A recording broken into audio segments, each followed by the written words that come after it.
శ్రోతలకు నా హృదయపూర్వక నమస్కారములు.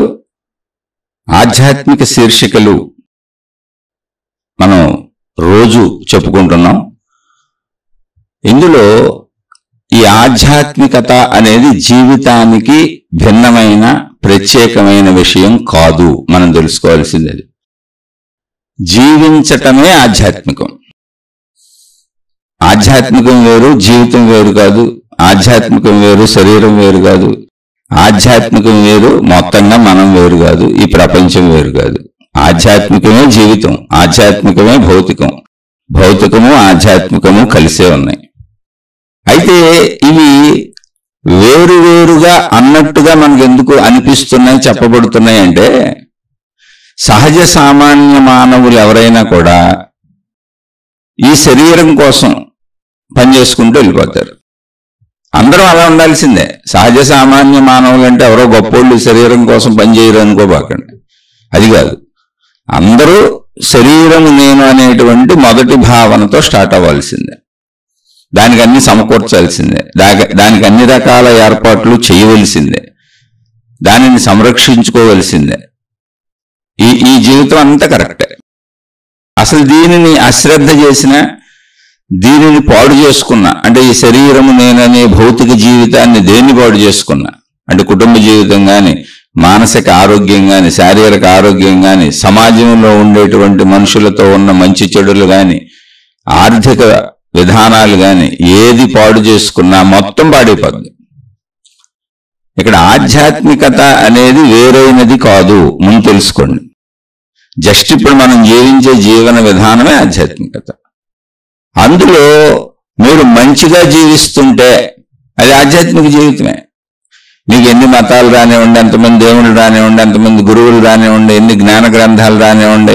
ఇప్పుడు ఉన్నాయి లక్షల కోట్లు ఉన్నాయి జ్ఞాన గ్రంథాలు, అంతు లేదు. వేల మంది గురువులు వచ్చారు, చెప్పారు, వెళుతున్నారు. అనాదిగా ఇది అన్ని మతాలు ఇలాగే ఏర్పడినాయి. అన్ని మతాలకు సంబంధించి ఆ మతాలను ముందుకు నడుపుకుంటూ మార్గాలు ఏర్పరుచుకుంటూ మళ్ళీ వాటిలో కొత్త మార్గాలు తయారు చేసుకుంటూ అనేక మంది సాగుతూనే ఉన్నారు. ఎప్పటికీ ఈ ప్రాసెస్ ఇలాగే ఉంటుంది, ఇది మారదు.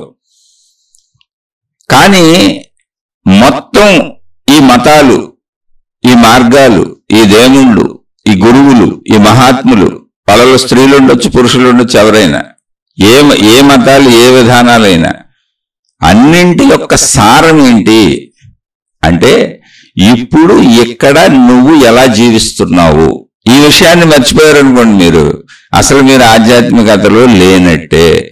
ఈ విషయానికి భిన్నంగా మీకు ఏదన్నా చెప్పబడుతుంది అనుకోండి, అంటే ఎప్పుడో ఎక్కడో ఏదో నువ్వు పొందుతావు అని, అది ఉట్టి భ్రమ మాత్రమే. అంటే నేను దాన్ని విమర్శించట్లా.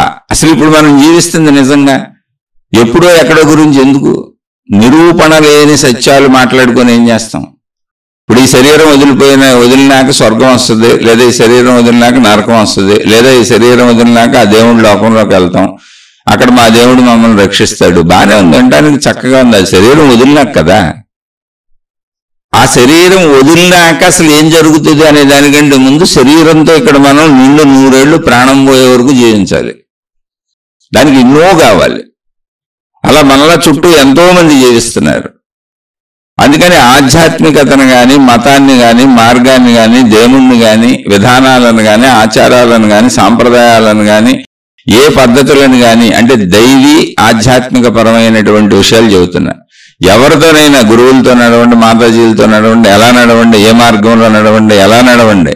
కానీ అది ఒక మూఢత్వంగా, పిచ్చిగా తలకెక్కించుకోకండి. మిమ్మల్ని మీరు తప్పు చేస్తే కాపాడే దేవుడు ఈ భూమి మీద ఎవరు ఉండరు. ఏ మతము మిమ్మల్ని రక్షించలేదు, ఏ జ్ఞాన గ్రంథము రక్షించలేదు, ఏ గురువు రక్షించలేడు. మీరు తప్పు చేయటం అంటూ జరిగితే రక్షించబడటం కుదరదు. సింపుల్. రక్షించబడటం ఎప్పుడు అంటే ఇక్కడే ఈ శరీరంతో మనం అనుభవించే అన్ని, ఈ శరీరంతో మన జీవితం హాయిగా, సంతోషంగా, ప్రశాంతంగా సాగిపోవాలంటే మంచిగా జీవించడం అనేది ఒకే ఒక్క దారి. ఇది నేను చెబుతుంది కాదు, అనాదిగా మనుషులందరూ దీని మీద రీసెర్చ్ చేసి ఎందుకు ఇలా జీవితాలు కొంతమందికి కొన్ని రకాలుగా ఉన్నాయి, కొంతమందికి కొన్ని రకాలుగా ఉన్నాయి, ఇన్ని అసమానతలు ఉన్నాయి, ఈ సుఖాలేంటి, ఈ దుఃఖాలేంటి, అసలు ఇదంతా ఏంటి అని వేలాది సంవత్సరాలుగా, ఇంకా చెబితే లక్షలాది సంవత్సరాలుగా, అది మనకు తెలియదు అనుకోండి, చెప్పుకుంటున్నాం. వాళ్ళ జీవితాలను, చుట్టూ ఉన్నవారి జీవితాలను, అంటే ఇది మొత్తం మానవులకు సంబంధించిన విషయం మాత్రమే, మిగిలిన మనకు తెలియదు. పరిశీలించి మంచి వాళ్ళకు మంచి జరుగుతున్నట్టుగా, చెడ్డ వాళ్ళకు చెడు జరుగుతున్నట్టుగా, ఎంత మంచో అంతే మంచి జరుగుతున్నట్టుగా, ఎంత చెడో అంతే చెడు జరుగుతున్నట్టుగా, మంచి చెడు కలయికలతో వెళ్లే వాటికి జీవితం మంచి చెడు కలయికలతో సాగుతున్నట్టుగా నిర్ధారించారు, గుర్తించారు. దాన్నే కర్మ సిద్ధాంతము అని చెప్పారు. అంటే సిద్ధాంతము అంటే ఒక విధానం, ఒక పద్ధతి, ఎవరో నియంత్రించే సిద్ధాంతాలు రాసింది కాదు. కర్మ విధానం ఒకటి సృష్టిలో ధర్మంగా నడుస్తుంది. అంటే సృష్టి యొక్క రూల్ ఏంటి, నియమం ఏంటి, నియతి ఏంటి అన్నప్పుడు కర్మ అంటే సృష్టి అనేది అసలు కర్మతో తయారైంది. కర్మ అంటే కదలిక, అంతకంటే ఏం లేదు అందులో. దేన్ని అసలు బరువుగా తీసుకోబాకండి. అన్నీ మీరెంత సహజమో అన్నీ అంతే సహజం. మీకంటే గొప్పది ఏమీ లేదు. దేవుడు కూడా మీకంటే గొప్ప కాదు, మతం కూడా మీకంటే గొప్ప కాదు, మార్గం కూడా మీకంటే గొప్ప కాదు. ఏ విధానం, ఎవరు గురువులు, మహాత్ములు ఎవరు మీకంటే గొప్ప కాదు. ఎందుకని ఆ గురువు లేని వాళ్ళు, ఆ మహాత్ములైన వాళ్ళు, ఆ మాతాజీ లేని వాళ్ళు, అన్ని మతాల్లో వాళ్ళు మనుషులే. మీరు దేవుళ్ళని పూజిస్తున్న అందరూ కూడా భూమి మీద మనుషులుగానే వచ్చారు. కొన్ని మతాలలో పోయిన దేవుడు కాదు, శక్తి అని ప్రవక్తలు అన్నారనుకోండి, వాళ్ళు మనుషులుగానే వచ్చారు. మనుషులలో ఉన్నత జీవితాన్ని గడిపెళ్ళారు. ఏంటి ఉన్నత జీవితం? ఏమీ లేదు, ఎవరిని ఇబ్బంది పెట్టకుండా జీవించడమే ఉన్నత జీవితం. ఇతరులకు బోధలు చేయటం, ఇతరులకు ఏదో చెప్పటం, ఇతరులని ఉద్ధరించేస్తామనుకుంటాం, అది ఉన్నత జీవితం కాదు. నువ్వు ఎలా జీవించావు, నీ జీవితాన్ని నువ్వు ఎలా జీవించావు, అలా జీవించటం వలన నువ్వెంత సంతృప్తిని పొందావు, నీ చుట్టూ ఉన్న వాళ్ళు నీ వలన ఎంత సంతృప్తి పొందారు. జస్ట్ సింపుల్ అంతే. ఇది మనం చెప్పుకునేది కాదు, మనం కనుగొన్నది కాదు, సృష్టి చేసిన ఏర్పాటు ఇది.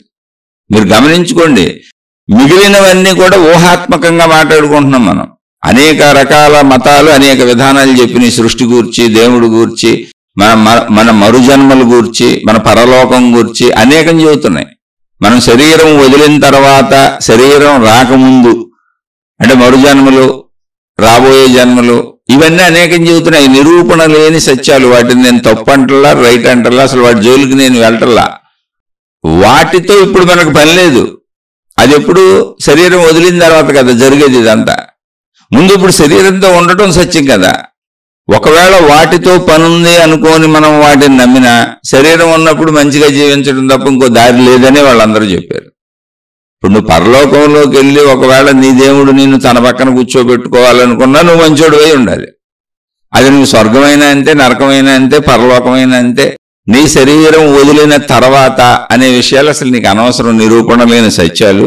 ఒకవేళ కాదు నేను నమ్ముతాను అని అనుకున్నా, నువ్వు మంచిగుంటేనే అవన్నీ ఉన్నాయి. మళ్ళీ మరుజన్మ ఎలా వస్తుంది అన్నప్పుడు కొన్ని మతాలు నువ్వు చేసుకున్న కర్మ ఫలితాలను బట్టి మరుజన్మలు ఉత్తమంగా రావాలా, నీచంగా రావాలా, బాధలుగా రావాలా, కష్టాలుగా రావాలా, మనుషులుగా రావాలా, జంతువులుగా వెళ్ళాలా అనేది మొత్తం ఇప్పుడు నువ్వు జీవిస్తున్న జీవన విధానం మీద ఆధారపడి ఉంది అని కొన్ని చెప్తున్నాయి.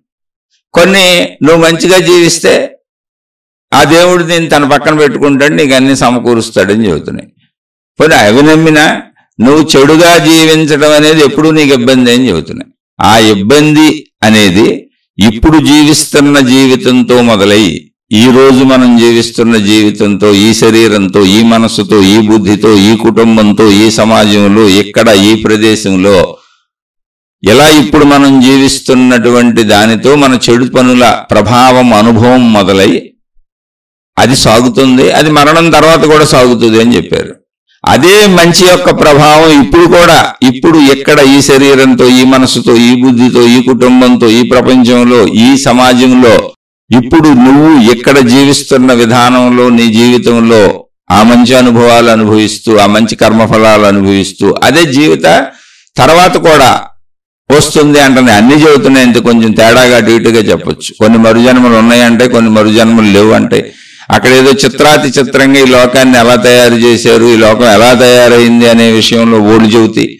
మన జన్మలకు కారణం ఏంటి అనే దాంట్లో విభేదాలు ఉంటాయి.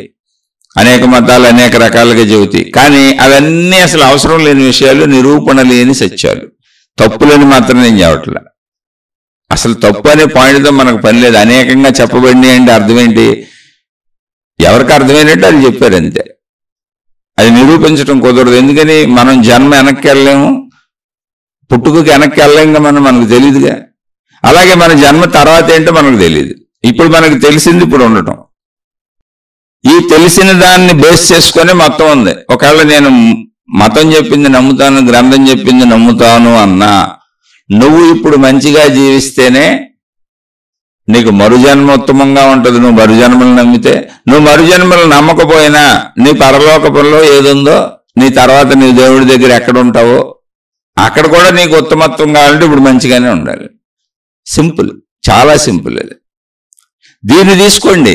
ఆ మిగిలిన ఎక్కువ ఆలోచించకండి. మరుజన్మలు, లేదా పై లోకాలు, లేదా దీనికి ముందు లోకాలు, దేవుడు సృష్టి ఎలా చేశాడు, అయిపోయింది కదా. దాన్ని తెలుసుకొని ఏం చేస్తాం? దాన్ని వాదించుకొని మాట్లాడుకొని నీ తప్పు నాదరేయటని ఏం చేస్తాం? అన్నింటి యొక్క సారం ఏంటి అంటే ఇప్పుడు ఇక్కడ మనం జీవించే జీవన విధానం ఇది ఎలా ఉండాలి? మనకే బుద్ధి ఉంది.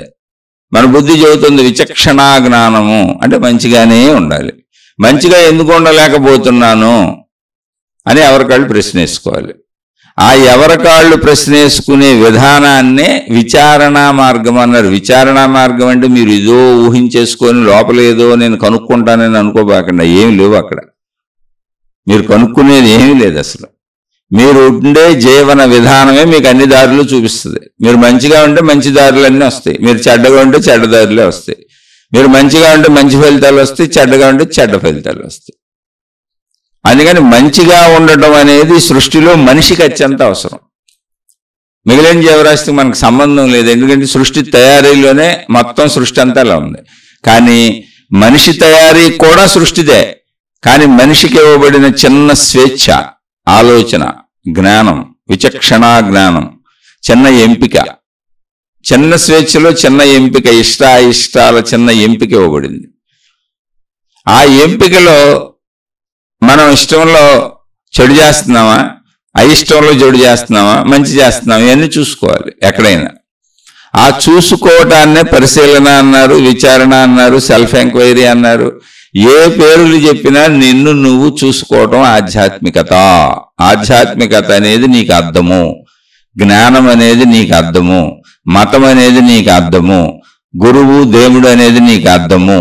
ఎన్ని రకములుగా ఏమి బోధించబడినా కేవలము అది అర్థం, అక్కడ ఏమి లేదు. నీ ప్రతిబింబం అందులో కనబడుతుంది. సింపుల్. ఇక్కడ మీరు మతాలు పట్టుకేలాడతాను, దేవుళ్ళు పట్టుకేలాడతాను, గురువులను పట్టుకేలాడతాను. గురువులు అన్నప్పుడు స్త్రీలు పురుషులు అందరూ వస్తారు. నేను ఏలాడతాను అంటే అది మీ పిచ్చితనము, మూర్ఖత్వం తప్ప ఇంకోట్లేదు. నిన్ను ఏలాడమని కాదు వచ్చింది, అది నేర్చుకోమని, తెలుసుకోమని, పొందమని.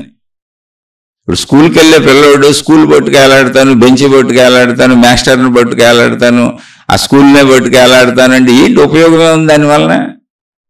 కాదు. స్కూల్కి వెళ్తుంది ఎందుకంటే అక్కడ నువ్వు మాస్టర్ చెప్పే పాఠాల ద్వారా జ్ఞానాన్ని గ్రహించి నువ్వు అభివృద్ధి చెందు. అది విద్య యొక్క లక్షణం. అది భౌతిక విద్యలు. భౌతిక విద్యలు అని ఎందుకు పేరు పెట్టామంటే కనపడుతున్నాయి కనుక. అన్నీ కనపడేలా ఉన్నాయి. స్కూళ్ళు కనపడతాయి, మాస్టర్లు కనపడతారు, పాఠ్య గ్రంథాలు కనపడతాయి, చదువుకోవటం కనపడుతుంది, పిల్లలు వెళ్ళటం కనపడుతుంది, వాళ్ళు పాస్ అవటం కనపడుతుంది, వాళ్ళు ఫెయిల్ అవటం కనపడుతుంది. అన్నిటికీ నిర్ధారణలు ఉన్నాయి, అన్నీ ఉన్నాయి. అక్కడ కనపడేదంతా భౌతికమండి. మరి ఆధ్యాత్మికం ఏంటి? కనపడనది, దీనికి నిర్ధారణ లేదు. ఇదే చదవాలని లేదు. ఎవరి గ్రంథాలు వాళ్ళు రాసుకున్నారు, ఎవరి పద్ధతులు వాళ్ళు పెట్టుకున్నారు, ఎవరి విధానాలు వాళ్ళు పెట్టుకున్నారు, ఎవరి దేవుళ్ళని వాళ్ళు తయారు చేసుకున్నారు, ఎవరికాళ్ళు ఆచార సాంప్రదాయాలు పెట్టుకున్నారు. ఏది తప్పు కాదు. ఎందుకని? లక్షల స్కూళ్ళు ఉన్నట్టుగా లక్షలు భౌతికంలో లక్షల స్కూల్స్ లేవు, కోటాను కోట్ల స్కూల్స్ ఉన్నాయి. ఎవరి స్థాయిని బట్టి, ఎవరి విధానాన్ని బట్టి, ఎవరి అనుకూలతలను బట్టి వాళ్ళు అక్కడ చదువుకుంటున్నారు, విద్యలు నేర్చుకుంటున్నారు, భౌతిక విద్యలు. అలాగే ఆధ్యాత్మికతలో ఎవరి స్థాయిని బట్టి వాళ్ళు అనేటప్పుడు ఎవరికి అర్థమైనవి, ఎవరికి అందినవి వాళ్ళు చెప్పుకుంటూ వెళ్ళారు. అవే మతాలని, మార్గాలని, విధానాలని, పద్ధతులని ఇప్పటికీ ఇంకా అవుతానే ఉంటాయి. ఎందుకంటే ఎప్పుడు మనుషులు వస్తానే ఉంటారు. మళ్ళీ వాళ్ళకి అర్థమైంది ఏదో కొంతమంది తెలివి గలవాళ్ళు, బ్రెయిన్ గలవాళ్ళు, లేదా మేము సమూహాలు తయారు చేయాలని కోరికలు ఉన్నవాళ్ళు, ఏ రకరకాల ఇంట్రెస్ట్లు ఉంటాయి.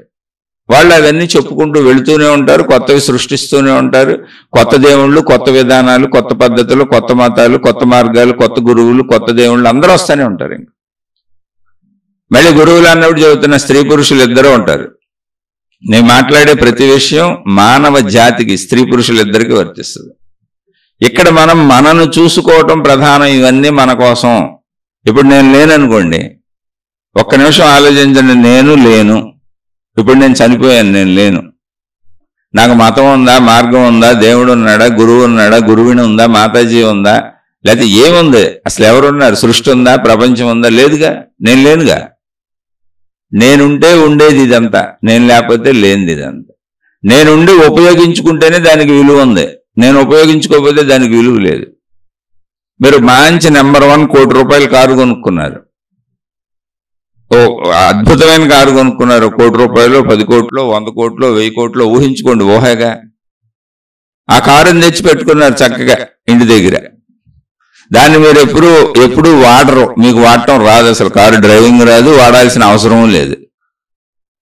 ఎందుకంటే ఏదో కొనుక్కున్నారు, ప్రెస్టేజ్ సింబల్గా అక్కడ కొనుక్కున్నారు, పెట్టుకున్నారు. ఊరికి ఒక మోజు, కానీ వాడడం, దాంతో పని లేదు.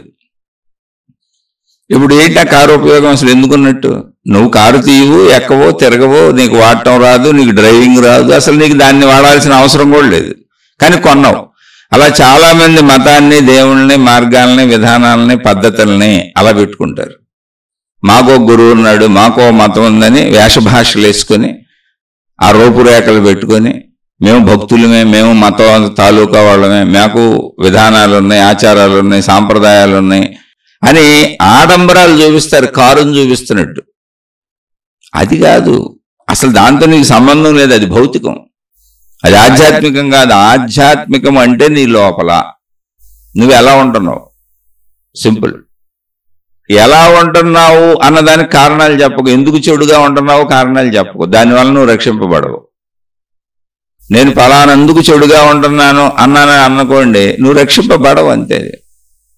అది ఏ కారణమైనా కావచ్చు, ఎందుకని అది సృష్టి రూలు, సూత్రం. ఏ దేవుడు దాన్ని మార్చలేడు.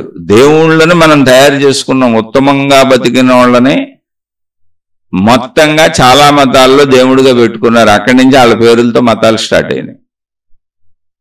కొన్ని మతాలలో దేవుణ్ణి నిరాకారంగా పెట్టుకొని దైవ దూతలని, ప్రవక్తలని, అలా దైవదూతలని పెట్టుకున్నారు. వాళ్ళని మనుషులే. మొత్తానికి దీనికి ఆధారం అంతా మనుషులే. మీకు ఎక్కడ ఏ గ్రంథం రాయబడి ఉన్నా అది మనిషి రాసిందే. నాకు దేవుడు చెప్పాడు, నా చెవిలో ఊదాడు, ఏదో ఒకటి చెప్పనేవాడు, కానీ మనుషులే రాసింది, మనుషులు చేసింది. ఇప్పుడు దాన్ని చదువుకునేది మనుషులే, దాన్ని పాటించాల్సింది మనుషులే, దాన్ని ఆచరణలోకి తీసుకోవాల్సింది మనుషులే. వాళ్ళు మనమే. ఎవరా మనుషులు? మనమే. దీనికోసం మీరు పరిగెత్తొద్దు. ఏ మతంలోకి వెళ్ళను, ఏది కరెక్టు, మతాలు మారిపోతాను, మార్గాలు మారిపోతాను, గురువులను మార్చేస్తాను, గ్రంథాలు మార్చేస్తాను, దీనికంటే అది బెటర్, దానికంటే ఇది బెటర్ అని వెళ్తున్నారంటే మీ అంత పిచ్చోళ్ళు, అమాయకులు ఎక్కడా లేరు. ఎందుకని అలా ఎవరు వెళ్తారో కూడా చెబుతున్నా. భౌతికంలో ఎక్కువ కోరికలు, ఆసక్తులు, భౌతిక రక్షణలు, భౌతిక ఆశలు, అత్యాశలు ఉన్నవాళ్ళు దేవుణ్ణి కూడా, మతాన్ని కూడా, గురువుని కూడా, మాతాజీని కూడా, ఏ విధానాన్నైనా, జ్ఞాన గ్రంథాన్ని కూడా, అన్ని రకాల ఆధ్యాత్మిక భక్తి దైవీ మార్గాలన్నింటినీ కూడా తమ స్వార్థానికి వాడుకుందాం అనుకున్న వాళ్ళు మతాలు మారుస్తారు. లేకపోతే మతం మార్చవలసిన అవసరం ఏముంది? అసలు దేవుణ్ణి మార్చుకోవాల్సిన అవసరం ఏముంది? గురువుని మార్చుకోవాల్సిన అవసరం ఏముంది? అసలు కొత్త వాళ్ళని సృష్టించాల్సిన అవసరమే లేదు, పాతవి సరిపోతాయి అందరికీ. ఇదేంటి అంటే నేను అనే ఒక గుర్తింపు కోసం ఎప్పుడు కొత్తవి సృష్టించుకుంటూ వెళ్ళిపోతుంటారు. సరే, అది వేరే విషయం అనుకోండి, దాంతో మనకు పని లేదు. సహజంగా మీకు విషయాలు అర్థం అవడానికి చెబుతున్నా. ఆడంబర మనస్తత్వాన్ని కలిగి ఉండకండి. ఆడంబరం అంటే ఏంటో తెలుసా? నేను కూడా భక్తుడినే, నేను కూడా భక్తురాలనే, మాది ఫలానా మతం అని ఆ వేషభాషలేసి చూపించి నువ్వు అందులో ఉన్నానని భావించుకుంటే వాడని కారని కొనుక్కొని ఇంటి ముందు పెట్టుకున్నట్టే. ప్రెస్టేజ్ సింబల్గా చూపిస్తున్నావు, కానీ దానితో నీకు వాడకమే లేదు. వాడకుండా ఉన్నా అది శిథిలమైపోతానే ఉంది, నువ్వు నీ పద్ధతిలో శిథిలమైపోతానే ఉన్నావు. వాడినా అది అలాగే అవుతుంది, వాడపోతే ఇంక తొందరగా శిథిలం అవుద్ది అది. ఆ కారు వాడితే కొంచెం బాగుంటుంది. జీవితంలో ఎందుకు చెబుతున్నానంటే మొత్తం ఆధ్యాత్మికతకి సంబంధించి భౌతికం ఎవరికి నేర్పక్కర్లా, చెప్పక్కర్లేదు. ఆటోమేటిక్ శరీరం ఆకలి పుట్టిస్తుంది, దానికోసం ప్రయత్నాలు, శరీరం కోరికలు పుట్టిస్తుంది, దానికోసం ప్రయత్నాలు, అది సహజంగా జరిగిపోద్ది. భౌతికం అంతా సహజ చర్యలే. ఆ భౌతికమైనటువంటి సహజ ప్రయత్నాలు, సహజ చర్యలన్నీ ప్రకృతి ఏర్పాటు చేసేసింది. దానికోసం మనం ఏం తలబద్దలు కొట్టుకోవక్కర్లా. ఆధ్యాత్మికం మొత్తం కూడా ఉంది అక్కడే, నువ్వు చూట్ల. అందుకని తలబద్దలు కొట్టుకోవాలి దానికోసం. అదేంటి మళ్ళీ నువ్వు మతాలు పట్టుకొని, దేవుళ్ళను పట్టుకొని, గురువులను, మార్గాలను, విధానాలను పట్టుకు ఎలాడితే అది భౌతికమే. ఎందుకని భౌతిక వేషధారణలో భౌతిక పనులు, భౌతిక కర్మలు, భౌతిక క్రియలు, భౌతిక విశేషాలు. భౌతిక అంటే కనపడే. కనపడుతూ నువ్వు దైవపరంగా, భక్తిపరంగా, ఆధ్యాత్మిక పరంగా నువ్వు ఏది చేస్తున్నా అది ఆధ్యాత్మికం కాదు. ఎందుకంటే భౌతికం అంటేనే కనపడేది. మరి ఆధ్యాత్మికం అంటే ఏంటి? నీ అంతరంగం. నువ్వు మంచి చెడు ఎక్కడున్నాయి? మంచి చెడు కనపడతాయి ఎవరికన్నా? క్రియలు చేసినప్పుడు చెబుతాం. కానీ ఆ మంచి క్రియ, చెడు క్రియ చేయడానికి కారణం ఏంటి? నా లోపలి భావాలు. లోపలి భావాల్లో నేను మంచిగానే ఎందుకు ఉండలేకపోతున్నాను? చెడు ఎందుకు చేస్తున్నాను? నా మీద నాకు ఎందుకు అదుపు లేదు? ప్రతి మనిషికి మంచిగా ఉండాలని తెలుసు కదా, ఎందుకు ఉండలేకపోతున్నాను? ఇంత చిన్నది ఎందుకు చేయలేకపోతున్నాను? దీనికోసం మళ్ళీ మతాలు, గురువులు, దేవుళ్ళు, విధానాలు, మహిమలు, మాయలు ఇవన్నీ ఏంటి అసలు? అవన్నీ మళ్ళీ నిన్ను భౌతికానికి తీసుకెళ్తున్నాయి. నీ కష్టాలు తీర్చేస్తాం, నీ కన్నీళ్లు తీర్చేస్తాం, నీ బాధలు తీర్చేస్తాం, నీ కోరికలు తీర్చేస్తాం. అయినా ఏమీ లేదు. దుకాణాలు ఓపెన్ చేసుకున్నట్టు సూపర్ మార్కెట్లో అన్నీ ఇక్కడ అమ్మబడును, అడ్వర్టైజ్మెంట్లు ఇస్తూ ఉంటారు. అలాగే నీకు అన్నీ ఇక్కడ నీ మానసిక ఆరోగ్యం, నీ శారీరక ఆరోగ్యం, నీకు ఎందుకు దుఃఖాలు, నీ డిప్రెషన్ అన్నీ పోగొట్టేస్తామని ఆధ్యాత్మిక మార్గంలో కూడా కష్టాలు, బాధలు రక్షించేస్తాం నిన్నని దుకాణాలు ఓపెన్ చేశారు. ఈ దుకాణాలు తప్పంటలా, నేను ఈ దుకాణాలను నువ్వు సరిగ్గా వాడుకుంటున్నావా, భౌతికంగా వాడుకుంటున్నావో చూసుకో. మొత్తం దైవీ విధానాలను, మతాలను, మార్గాలను, గురువులను, దేవుళ్లను ఇలా ఓపెన్ చేసి దుకాణాలు ఎన్నున్నాయో వీటినన్నిటినీ ఏవైనా సరే నువ్వు భౌతికమైన ఆసక్తితో, అంటే నీకు భౌతిక రక్షణ కోసమో, డబ్బు కోసమో, కీర్తి కోసమో, ఐశ్వర్యం కోసమో, ఆరోగ్యం కోసమో, మానసికం కోసమో, శారీరకం కోసమో ఏ రకంగా అయినా భౌతిక ప్రయత్నాలు డబ్బు కోసం ఎలా చేస్తూ అన్నీ పొందాలని, భౌతిక కోరికలు తీర్చుకోవాలని భౌతికంలో ప్రయత్నిస్తున్నావో అలా నువ్వు ఆధ్యాత్మికాన్ని వాడుకున్నప్పుడు అది భౌతికమే. నిక్కచ్చిగా చెబుతున్నా. దాన్ని ఆధ్యాత్మికం అనుకుంటున్నారు, చాలా మంది నమ్మిస్తున్నారు అందరినట్ట. నువ్వు దేవుళ్ళలో ఉండటమే, మేము చెప్పినట్టు వినటమే, ఇదిగో ఈ డ్రెస్ వేసుకోవటమే, లేదా ఈ విధానంలో ఉండటమే, ఈ ఆచార సాంప్రదాయాలు పాటించటమే, నీ ఇంట్లో ఈ చేయటమే, ఇదే అంతా నువ్వు ఆధ్యాత్మికమే అని చెబుతున్నారు. కాదు, అది భౌతికం. కనపడేదంతా భౌతికం. అయితే కనపడే భౌతికం అంటే ఆధ్యాత్మికతలో కనపడే భౌతికం, ఆధ్యాత్మికతలోని భౌతికం. ప్రార్థనాలయాలు కావచ్చు, మతాలు కావచ్చు, మార్గాలు కావచ్చు, విధానాలు కావచ్చు, ఆచారాలు కావచ్చు, సాంప్రదాయాలు కావచ్చు, కనపడే ఆధ్యాత్మికతలోని భౌతికం అంతా అవి జ్ఞాన గ్రంథాలు కావచ్చు, ఏవైనా కావచ్చు. నీ అంతరంగాన్ని శుద్ధి చేస్తే అది ఆధ్యాత్మికత. కనపడని అంతరంగాన్ని శుద్ధి చేయాలి. కనపడంది ఏంటి? ఉన్నాయి, భావాలు ఉన్నాయి, ఆలోచనలు ఉన్నాయి, ప్రాణం ఉంది, మొత్తం లోపలదే బయట దాన్ని కదుపుతుంది. మనిషిలో లోపల భావాలు, ఆలోచనలు, కదలికలు, మనసు లేకపోతే శరీరం జడము, రాయి లాంటిది. కాబట్టి నేను శరీరం అని నువ్వు జడ పదార్థాలతో చేసే పనులన్నింటినీ చేయిస్తుంది లోపల ఉన్న ఆధ్యాత్మికం. అసలు భౌతికం అనే దాన్ని బతికిస్తున్నది ఆధ్యాత్మికం. అది ఆధ్యాత్మికం అంటే ఇది ఎక్కడైనా మొత్తం సృష్టిపరంగా ఆధ్యాత్మికం అంటే మొత్తం అనంత ఆత్మశక్తి అని పేరు పెట్టారు. అది భౌతికంగా మనకి ప్రకటింపబడి కనబడుతుంది. అనేకంగా భిన్నంగా ఘన పదార్థాల్లో మనుషులుగా, జంతువులుగా, చెట్లుగా, పుట్టలుగా, గొట్టలుగా, రకరకాలుగా. కానీ దానికి ఆధారం ఆధ్యాత్మికం ఏంటి? సృష్టికి ఆధ్యాత్మికం ఏంటి? ఆత్మశక్తి. ఆత్మశక్తికి భౌతికం ఏంటి?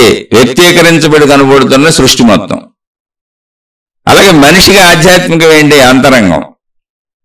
మనిషికి భౌతికం ఏంటి? కనబడుతున్న సమస్తం, శరీరంతో సహా.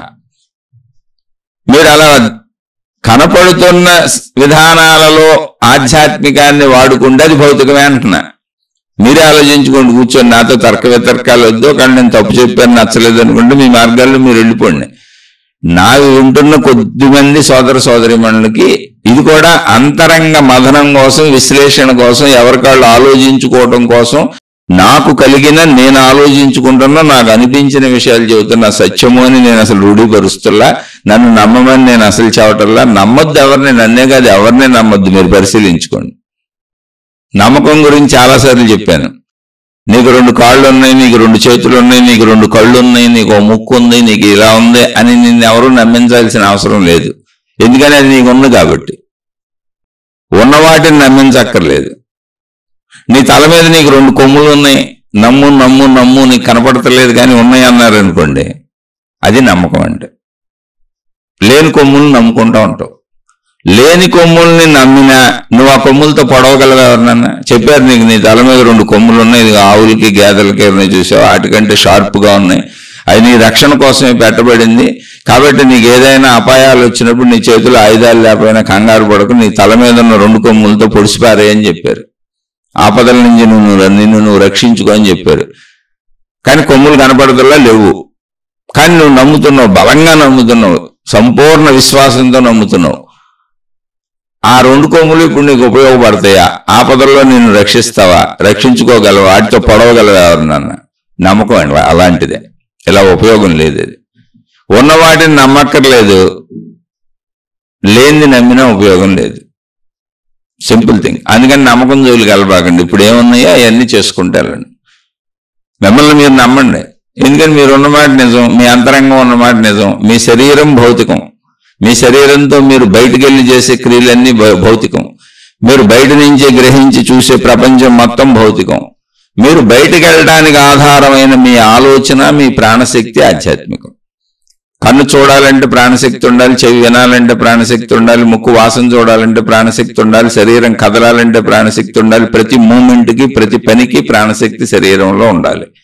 లేకపోతే శరీరం చనిపోయారు అని మానవులు పెట్టుకున్నారు, మరణము అని మానవులు పెట్టుకున్నారు, పేర్లు పెట్టుకున్నారు. వెంటనే శరీరం శిథిలమైపోవటం ప్రారంభిస్తుంది.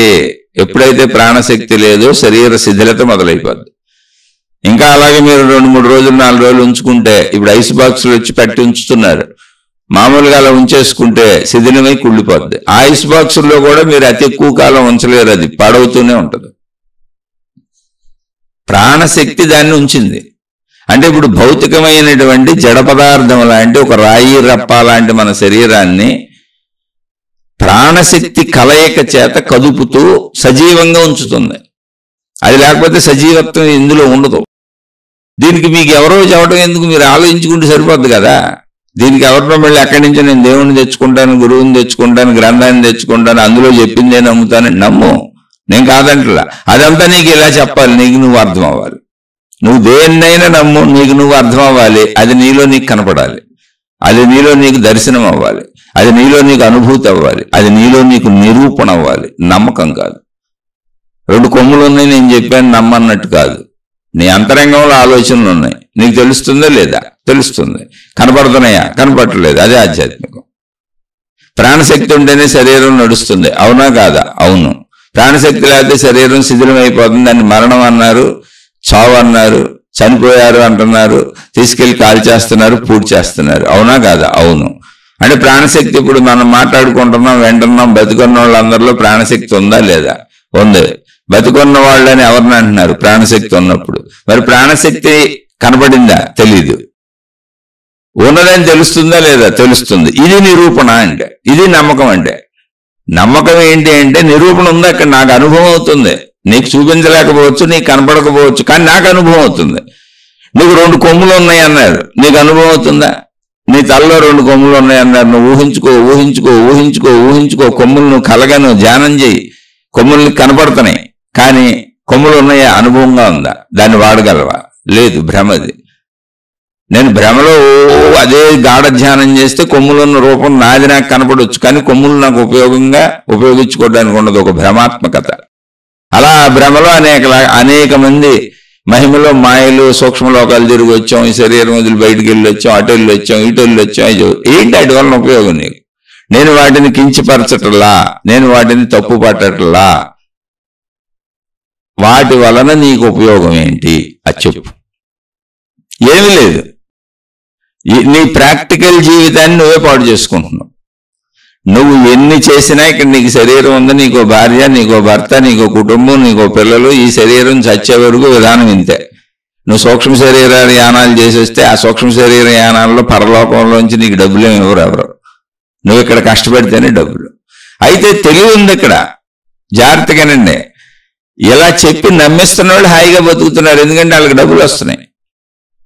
వాళ్ళు ప్రజల దగ్గర నుంచి చెప్పి వీళ్ళందరికంటే మేము గొప్పవాళ్ళమని ప్రజల దగ్గర దక్షిణలు వసూలు చేస్తున్నారు, కానుకలు వసూలు చేస్తున్నారు. వాటికి అద్భుతమైన పేర్లు పెట్టారు, సేవాభావపు పేర్లు పెట్టారు, దేవుడి పేరు మీద బ్రహ్మాండంగా డబ్బులు సంపాదించుకుంటున్నారు. అసలు ప్రపంచంలో ఎక్కడైనా సరే కష్టపడకుండా డబ్బులు వచ్చేటువంటి విధానం ఒక్క దేవుడి పేరు మీద, అది కూడా గౌరవంగా నమస్కారం పెట్టి దండం పెట్టి కాళ్ళ మీద పెట్టి డబ్బులు ఇస్తారు. ఇంత తేలికైన మార్గం, ఇంత సులువైన మార్గం, ఇంత గౌరవంగా డబ్బు సంపాదించే మార్గం ఎక్కడా లేదు. వాళ్ళు బతుకుతున్నారు, నీ బతుకేంటి, నీ చిల్లరెత్తుకుపోతున్నారు ఎవరో ఒకళ్ళు. అలా నేను ఎవరిని విమర్శించట్లే, నీకు దానివల్ల ఉపయోగం ఉందా? ఇప్పుడు నువ్వు సూర్యలోకానికి వెళ్ళొచ్చావు, ఏంటి అక్కడ నీకేమన్నా ఇచ్చారా? ఇప్పుడున్న లోకం చూడు, మీ ఆయన్ని చూడు, మీ ఆవిడ్ని చూడు, నీ తల్లిదండ్రులను చూడు. నీ లోకం ఏంటో తెలుసా? నీ కుటుంబం. నీ లోకం నీ బాధ్యతలు, నీ లోకం నీ కర్తవ్యాలు. నీ లోకం నీ దేవుడు కాదు, నీ మతం కాదు, నీ మార్గం కాదు, నీ విధానం కాదు, నీ ఆచార సాంప్రదాయాలు కాదు, నీ పద్ధతులు కాదు, నువ్వు జాగ్రత్తగా ఆలోచించుకో, నీ జ్ఞాన గ్రంథాలు కాదు. అవన్నీ చెప్పేదేంటి అంటే ఆయన మనుషులందరూ సఖ్యతతో బతకండిరా, ఎవరి బాధ్యతలు వాళ్ళు సగ్గా చేయండిరా, ఎవరి కర్తవ్యాలు వాళ్ళు సగ్గా చేయండి నాన్న. తల్లులు అమ్మలు ఎవరిని బాధ పెట్టకండి, అందరూ మనలాంటి వాళ్ళే, మానవ జాతిగా బతకండి. విడిపోయి మతాలుగా, మార్గాలుగా, కులాలుగా అనేక రకాలుగా విడిపోయి ఘర్షణలు పడుతూ బతకండి అని చెప్పడానికి అన్నీ వచ్చినాయి. వాటి పేరు మీద కొట్టుకుంటున్నాం, ఎందుకంటే అవన్నీ మళ్ళీ వాటి ఎంటిటీ కోరుకుంటున్నాయి, నీ జ్ఞానం నేర్పట్ల. అది నేను చెప్పే పాయింట్. ఇక్కడ అన్ని మతాలు కరెక్టే, అన్ని మార్గాలు కరెక్టే, అందరూ కరెక్టే, అన్ని ఆధ్యాత్మిక దైవీపర భక్తి మార్గాలు కరెక్టే. ఎప్పుడు అంటే మొత్తం సమాజాన్ని కలిపే విధంగా నీకు బోధ చేస్తున్నప్పుడు, నీలో విరోధ భావం పెంచనప్పుడు, నీలో విభిన్నత తేనప్పుడు, నువ్వు మొత్తం మానవులంతా ఒకటే అనేటువంటి భావాన్ని నీలో చొప్పించగలిగినప్పుడు అన్ని కరెక్టే. కాదు మనదే కరెక్టు, మన విధానమే కరెక్టు, మన పద్ధతే కరెక్టు, మనందరం వేరువేరుగా కనపడాలి కాబట్టి మనందరం వేరువేరుగా ఈ డ్రెస్సులు వేసుకుందాం, ఈ విధానాలు పెట్టుకుందాం, ఇలా గడ్డాలు పెంచుదాం, ఇలా మేసాలు పెంచుదాం, లేదా ఇలా గుండు కొట్టించేసుకుందాం, లేదా ఇలా బొట్లు పెట్టుకుందాం, లేదా ఇలా మన ఆచార సాంప్రదాయాలు డ్రెస్సులు వేసుకుందాం, ఒక్కొక్కరు ఒక్కొక్క కలర్స్ పెట్టుకుందాం, మన మతపు కలర్ ఇది, వాళ్ళ మతపు కలర్ ఇది, విడిపోదాం, గుర్తింపుకు ట్రై చేద్దాం. అంటే గుర్తింపు అనేది బాహ్య ప్రవృత్తిలో భౌతికంలో మనిషికి ఉండేది. అందరూ నన్ను గుర్తించాలని కోరుకుంటాడు. అందుకే అందరూ పొద్దున్న లేచిన కాడి నుంచి ఎవరి స్థాయిలో వాళ్ళు బయటకు వచ్చేటప్పుడు చక్కగా అందంగా తయారై గుర్తింపు కోసం ప్రయత్నిస్తూ ఎన్ని రకాల బట్టలు, ఎన్ని రకాల వస్తువులు, వాచీలు, ఉంగరాలు, చెప్పులు, తల నుంచి కాళ్ళ వరకు మనిషి ఎన్ని రకాల వస్తువులు తయారు చేసుకున్నాడు చూడండి. అవన్నీ గుర్తింపు కోసమే. నువ్వు ఇవన్నీ తీసేస్తే గేదెలు, ఆవులు, జంతువులు ఎలాగో నువ్వు కూడా అంతే. అసలు అక్కడ గుర్తింపుకే లేదు. నువ్వు నగ్న శరీరంతో నుంచుంటే స్త్రీలైనా పురుషులైనా అసలు గుర్తింపు అనేది లేదు. గేదెలకు ఉందా, ఆవులకు ఉందా, కుక్కలకు ఉందా, అన్ని జంతువులు నగ్నంగానే ఉన్నాయి. మనిషి తనకున్నటువంటి ఓ జ్ఞాన పరిధిని పెంచుకొని ఒక సంస్కృతిని, ఒక విధానాన్ని జంతులోకం నుంచి విడిపోయి పద్ధతుల్ని ఏర్పాటు చేసుకున్నాడు. పద్ధతులు వ్యసనాలు కాకూడదు. శరీరాన్ని కప్పుకోవడం సభ్యత అని మనమే చెప్పుకున్నాం. ఓకే, అప్పుడు శరీరాన్ని కప్పుకోవడం సభ్యత గుర్తుండాలి తప్ప నేను వేసుకునే బట్టలు నా అందం, గుర్తింపు, ఆ బట్టల కోసమే బతకడం, ఆ వాచీలు, ఉంగరాలు, బంగారాభరణాలు రకరకాలు ఇక నువ్వేమే ఇవన్నీ అంటే పిచ్చేది. అది ఆధ్యాత్మికత చెప్పేది. పిచ్చిలోకి వెళ్ళకో, విధానంలో చక్కగా బతుకు, మనిషిగా బతుకు, ఎక్కడ పిచ్చిని పెంచుకోకు. అలాగే తినటానికి ఆహార పదార్థాలు చక్కగా ఆరోగ్యకరంగా రుచికరంగా వండుకో, తప్పేం లేదు.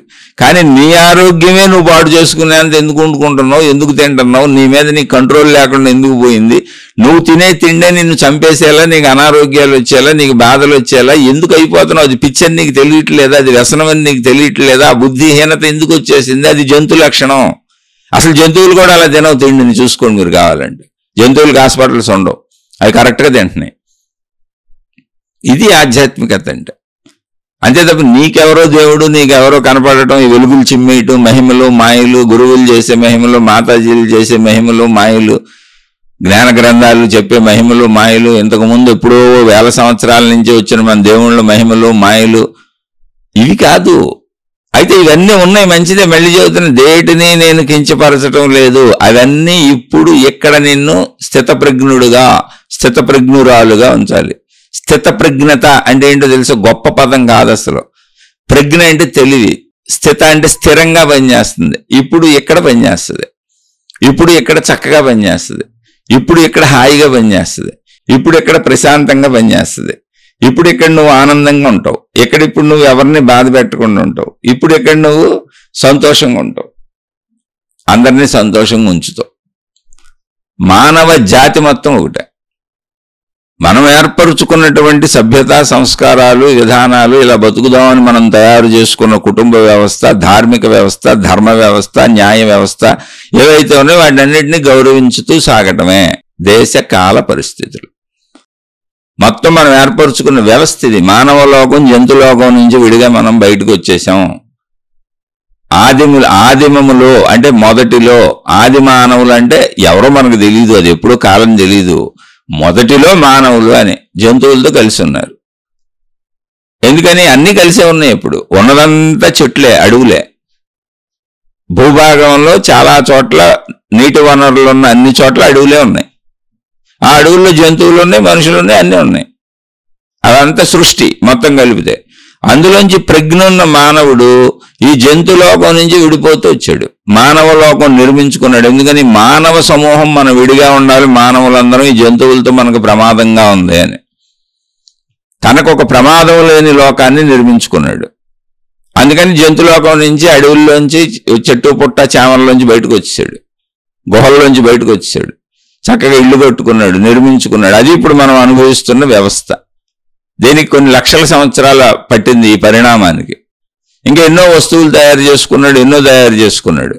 కానీ మళ్ళీ మీరు గమనించారా, జంతువుల నుంచి తప్పించుకొని జంతువుల్లా బతకూడదు అని జంతులోకం నుంచి వచ్చి మానవ లోకం నిర్మించుకున్న మనిషి మానవ లోకంలో విలాసాలు అంటే అవసరానికి మించినటువంటి అనేక ఉపకరణాలు కనుగొని, అనేక వస్తువులు కనుగొని, అనేక విధానాలు, పద్ధతులు కనుగొని, విలాసాలవంతమైనటువంటి విలాసాలు అనేకం కనుగొని ఆ విలాస జీవితం కోసం మళ్ళీ జంతువు అయిపోయాడు.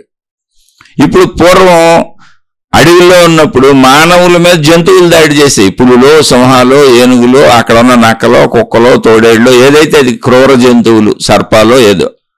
ఇప్పుడు మానవ లోకం నిర్మించేసుకున్నాడు కదా, జంతు దాడులు మనిషి మీద లేవు. కానీ మనిషి మీద దాడి చేస్తున్నాడు. ఎందుకని విలాసాలు మనిషిని జంతువుగా మార్చేసినాయి. ఇక్కడ పాయింట్. ఇది ఆధ్యాత్మిక చదువు మళ్ళీ చెబుతున్నాయి. ఇది మతం కాదు, మార్గం కాదు, దేవుడు కాదు, విధానం కాదు, జ్ఞాన గ్రంథాలతో ఏ సంబంధం లేదు. ఇది ఆత్మజ్ఞాన చదువు, ఆధ్యాత్మిక చదువు అనే పేరుతోనే ఎందుకు మాట్లాడబడుతుంది అంటే ఆ పేర్లు పూర్వీకులు పెట్టారు. ఇప్పుడు కొత్త సృష్టించాల్సిన అవసరమే ఉంది. మళ్ళీ నేను కొత్త మార్గం పెట్టాను అనుకోని నాకు నేను ఏమన్నా కొత్త ఎంటిటీ సృష్టించుకోవాలంటే కొత్తగా పేర్లు పెట్టాలి. మళ్ళీ కొత్తగా దీనికి సింబల్స్ తయారు చేయాలి. ఇది నా సింబలు, ఇది నా జెండా, ఇది నా పార్టీ, ఇది నా సిద్ధాంతం, ఇది నా మతం, నేను ఒక పెద్ద నన్ను నేను హైలైట్ చేసుకొని నాకు అన్ని కొత్త రంగులు కొత్తవి పెట్టుకోవాలి. ఎందుకు? ఆల్రెడీ ముందు చెప్పిన వాళ్ళందరూ అద్భుతమైన మహాత్ములే. అది మీరు ఏ మతమైనా చాలు, అది చాలు మనకే. వాళ్ళందరూ దానిని పొంది అనుభవించి చెప్పేశారు. నువ్వు అలా పొందటమే మళ్ళీ చేయాల్సింది, దానికి ఎందుకు మార్చుకుంటూ వెళ్ళిపోవటం? ఏ మతం ఎక్కడ ఆవిర్భవించినా ఏం చేసినా అందులో సారం మంచి. నువ్వు మళ్ళీ పరలోకాలు లేదా పుట్టక ముందు చచ్చిపోయిన తర్వాత మాట్లాడుకో, అక్కడ అన్ని విభేదాలే ఉంటాయి. ప్రతి మతమో విభేదాలతోనే రాసుకుంది, ఎందుకంటే అవి ఊహలు కాబట్టి. ఆ ఊహలతో ఇప్పుడు ఎందుకు మనకు నమ్ము అంటే నమ్మనే. ఇప్పుడు లేని కొమ్ముల్ని నమ్మినా దాని ఉపయోగం లేదుగా, పొడవలేం, ఎవరిని రక్షించుకోలేంగా. మనం ఊహాత్మకంగా మనం లేని కొమ్ముల బొమ్మ మనకు కనపడవచ్చు, అది కూడా చెబుతున్నా. లేదండి నాకు బొమ్మ కనపడుతుంది నాకు అన్ని అటు అనొచ్చు. ప్రతి మతం వాళ్ళు మాయలు, మహిమలు, విధానాలు, దేవుళ్ళు, పద్ధతులు, గురువులు, గురువిండ్లు, మాతాజీలు అందరూ చెప్పేది ఇదే. లేని కొమ్ముల బొమ్మలు కనపడుతున్నాయి. ఎందుకంటే భావించుకుంటూ కనపడతాయి, ఊహించుకుంటూ కనపడతాయి. ఎందుకు కనపడవు? ఒకే విషయాన్ని భావన చేసుకుంటూ నువ్వు అలాగే కూర్చొని రోజులు భావన చేస్తే అది నీకు భావనలో నీకు కనపడుతుంది. అదేగా మనసు. నా భార్య అంటే భార్య మీద మమకారం వచ్చేసింది, భార్య లేకపోతే నేను బతకలేని అనిపిస్తుంది, చచ్చిపోతానని అనిపిస్తుంది. నా భర్త అంటే నా భర్త లేకపోతే బతకలేని అనిపిస్తుంది, నా భర్తే నా దైవం అనిపిస్తుంది, నా భర్త లేకపోతే నేను చచ్చిపోతానని అనిపిస్తుంది. నా పిల్లలు అనిపిస్తే అలాగే అనిపిస్తుంది, ఆ పిల్లల కోసమే బతకాలనిపిస్తుంది, వాళ్ళ కోసం చచ్చిపోవాలనిపిస్తుంది. అలా నా అనుకున్నప్పుడు నేను కానీ, నా శరీరం కానీ, నా మనసు కానీ, నా కుటుంబం కానీ, నా వాళ్ళు కానీ, నా సంపదలు కానీ వాటికి ఏ భంగం కలగకూడదో, ఏ భంగం కలిగినా నేను తట్టుకోలేను అని మరణ సదృశ్యమైన భావన కలుగుతుందిగా. అది నేనని మనం అనుకుంటే, ఊహించుకుంటేనే వచ్చింది. అది పక్కన వాళ్ళకి కలగట్లేదుగా. అలా నువ్వు ఊహించుకుంటూ కూర్చున్నావు అనుకో, నీ కొమ్ములు కనపడతాయి, నీ తల మీద కొమ్ములు నీకే కనపడతాయి. కానీ అడిగితే నువ్వు పొడవలేవు అంటున్నా. ఊహలో డబ్బు సంపాదించి, ఊహలో డబ్బు ఉందనుకో, ఊహలో అన్నం ఉందనుకో, ఊహలో బట్టలు కట్టుకున్నాను అనుకో, తిరుగు రోడ్డు మీద ఊహలో బట్టలు కట్టేసుకున్నానని ఒక సంవత్సరం అనుకుంటా కూర్చో. అదేగా నువ్వు చెబుతున్న సాధనలన్నీ. సూక్ష్మలోకాలు తిరిగి వచ్చాను, అక్కడ ఇక్కడ చేసి వచ్చాను, అవి చేసేది. ఈ సాధనలేంటి? సాధన అనేది అసలు ఏమి లేదు. నిన్ను నువ్వు మంచిగా ఉంచుకోవటాన్ని సాధన అని పేరు. ప్రయత్నించాల్సి వచ్చింది కాదు, ప్రయత్నమును సాధన అని పిలిచారు. ప్రయత్నమును సాధన అని ఎందుకు పిలిచారో కూడా చెబుతున్నానండి. ఒకే రకమైన ప్రయత్నాన్ని పట్టుదలగా వదలకుండా నువ్వు చేస్తున్నప్పుడు అది సాధన. అంతే, అంతకు మించి ఏం లేదు. ఏంటా ఒకే రకం? ఎప్పటికీ నేను తప్పు చేయను. ఎన్ని కష్టాలు వచ్చినా, ఎన్ని బాధలు వచ్చినా, ఎన్ని ఇబ్బందులు వచ్చినా, ఎన్ని నష్టాలు వచ్చినా, ఎందుకంటే మనిషిని, నాలో మళ్ళీ జంతువుని ఎందుకు పెంచుకుంటాను? నువ్వు తప్పు చేస్తున్నావు అంటే జంతులోకంలోంచి బయటకు వచ్చి మానవలోకాన్ని నిర్మించుకున్నటువంటి మనిషిగా మానవలోకంలో బ్రతుకుతున్నావు, కానీ జంతువులా మారిపోతున్నావు. అది పాయింట్. ఇక్కడ పాయింట్ ఏంటి? అసలు ఆధ్యాత్మిక చదువు చెప్పేది ఏంటి? ఎందుకు ఇది తెలుసుకుంటున్నాం, ఎందుకు చదువుకుంటున్నాం? నేను జంతువుని కాదు. జంతువే ఇంకో జంతువుకి హాని చేస్తుంది. అది కూడా అన్ని జంతువులు చేయవు, మళ్ళీ సాధు జంతువులు చేయవు. ఏ జంతువుల్లో ఆ స్వజాతి జంతువు దానికి మేలు చేసుకుంటుంది. ఇప్పుడు సింహాలు పిల్లలు పుట్టకపోతే మళ్ళీ సింహాలు కంటిన్యూ అవ్వగా. ఇప్పుడు సింహాలు పిల్లలను ప్రేమగానే చూసుకుంటాయి, కానీ వాటి ఆహారం మాంసాహారం కాబట్టి ఇంకో దాన్ని చంపిదంటాయి. అది సృష్టి పెట్టిన నియమం వాటికి. అలా చూస్తే మనుషుల కంటే జంతువులే బెటర్గా ఉన్నాయి. వాటి స్వజాతిలో వాటికి ఏ భేదం కల్పించుకోవు, కొట్టుకోవు, తిట్టుకోవు, వాటిని చంపుకు తినవు. పరజాతిని చంపుకు తింటాయి. అలా సృష్టి చేసిన ఏర్పడ్డది. పావులు కప్పలు తిని బతుకుతూ ఉంటాయి. అది సృష్టిలో ఉన్న ఏర్పాటు, దాన్ని నువ్వేం చేస్తావు? కానీ అది జంతువు అని పోల్చడం కూడా తప్పే, కానీ పోల్చడానికి అంతకంటే దారి లేదు. ఇప్పుడు మనిషికి ఎలా చెప్పాలి చెడు అంటే జంతువు అని పోల్చడం తప్పు. ఎందుకని? పాము కప్పని తిని బతికేలా పెట్టబడింది. కప్పలో ఎలుకలో ఏదో ఒకటి కావాలి దానికి, మాంసాహారం అది బతకాలంటే. పులులు సింహాలు మాంసాహారమే తిని బతకాలి, ఇంకో జంతువుని తిని బతకాలి, అలా పెట్టబడింది. దాన్ని పోలికగా చెబుతున్నాను తప్ప జంతువులా నువ్వు బతుకుతున్నావు అని మనిషిని అంటాం కూడా తప్పు. ఎందుకంటే మనిషి కంటే జంతువులు బెటర్గా ఉన్నాయి. స్వజాతిలో ఏమీ చేసుకోవు, వాటి పిల్లల్ని అవి ప్రేమించుకుంటే, లేకపోతే జంతు ప్రపంచం అభివృద్ధి చెందదో. అవి కూడా స్త్రీ జంతువులు పురుష జంతువులు కలుస్తాయి. జంతు సృష్టి అంతా ముందుకు సాగుతుందంటే అర్థం ఏంటి? వాటికి అవి మేలు చేసుకుంటున్నాయి స్వజాతిలో. పరజాతి వాటికి హాని చేస్తుంది. అది సృష్టి చేసిన ఏర్పాటు. పెద్ద చేపలు చిన్న చేపలను తినేస్తాయి, దానికి ఏమి సృష్టి పెట్టిందంట. కానీ ఇక్కడ మనుషులకి అలా సృష్టి పెట్టలా. నువ్వు బతకడానికి ఆధారాలు చాలా ఉన్నాయి. ఇప్పుడు పులికి బతకడానికి మాంసాహారం తప్ప ఆధారం లేదు, సింహానికి బతకడానికి మాంసాహారం తప్ప ఆధారం లేదు. మనిషికి అలా కాదు. నీ బతుకు నువ్వు హాయిగా బతకొచ్చు, పక్క మనిషిని బాధ పెట్టక్కర్లేదు. సింపుల్ థింగ్ అంతే. అక్కడ మానవ స్థాయిలో బతుకు నువ్వు, నీ స్థాయిని జంతు స్థాయికి మార్చకో అని చెప్పేది ఆధ్యాత్మికత. అంతే. ఆధ్యాత్మిక చదువు జ్ఞానం అంటే ఏమి లేవు. దీనికోసం మతాలు వచ్చినాయి, మార్గాలు వచ్చినాయి, దేవుళ్ళని సృష్టించారు, విధానాలు పద్ధతులు మొత్తం అన్ని సృష్టి. మతాలన్నీ సృష్టించబడినాయి. భూమి మీద పుట్టిన ఎవరో ఒక మనిషి సృష్టించాడు. ఆ మనిషిని పేరు మీద ఆ మతం వచ్చి ఉండొచ్చు, వాళ్ళు సృష్టించి ఉండొచ్చు. మార్గాలు విధానాలు పద్ధతులంతా మానవ సృష్టి. అసలు దేవుడు అనే ఆకృతి ఆకారము మతము విధానం అంతా మానవుడు సృష్టి. అది తప్పు కాదు. చెప్పాక నిన్ను మార్చడానికి చేసిన ప్రయత్నం. నువ్వు మారుతున్నావా లేదా? నువ్వు అడవుల్లోంచి వచ్చేసావు, జంతులోకం నుంచి వచ్చేసావు, మానవ లోకం నిర్మించుకున్నావు, నీ సేఫ్టీ నువ్వు చూసుకున్నావు, బ్రహ్మాండంగానే ఉంది. కానీ ఇక్కడ ప్రమాదాలు పెట్టావుగా. అక్కడ అడవుల్లో ఉంటే పులులు తినేస్తేమో, సింహాలు తినేస్తేమో, జంతువులతో ఉండలేకపోతున్నాను, గుహల్లో ఉండలేకపోతున్నానని మానవ లోకం నిర్మించుకొని ప్రజ్ఞను పెంచుకొని, అంతకంటే దారుణంగా మనుషుల్ని చంపేస్తున్నారు. మా హత్యలు, దోపిడీలు, మానభంగాలు జరగనే ఉన్నాయి. జంతువుల కంటే ఎక్కువ చేస్తున్నారు ఇక్కడ మనుషులు. మానవ మృగాలు ఇప్పుడు ఇవి. అయితే మృగం అనొచ్చా అంటే నిజంగా మృగం అనకూడదు, కానీ పోల్చడానికి ఏమీ లేదు.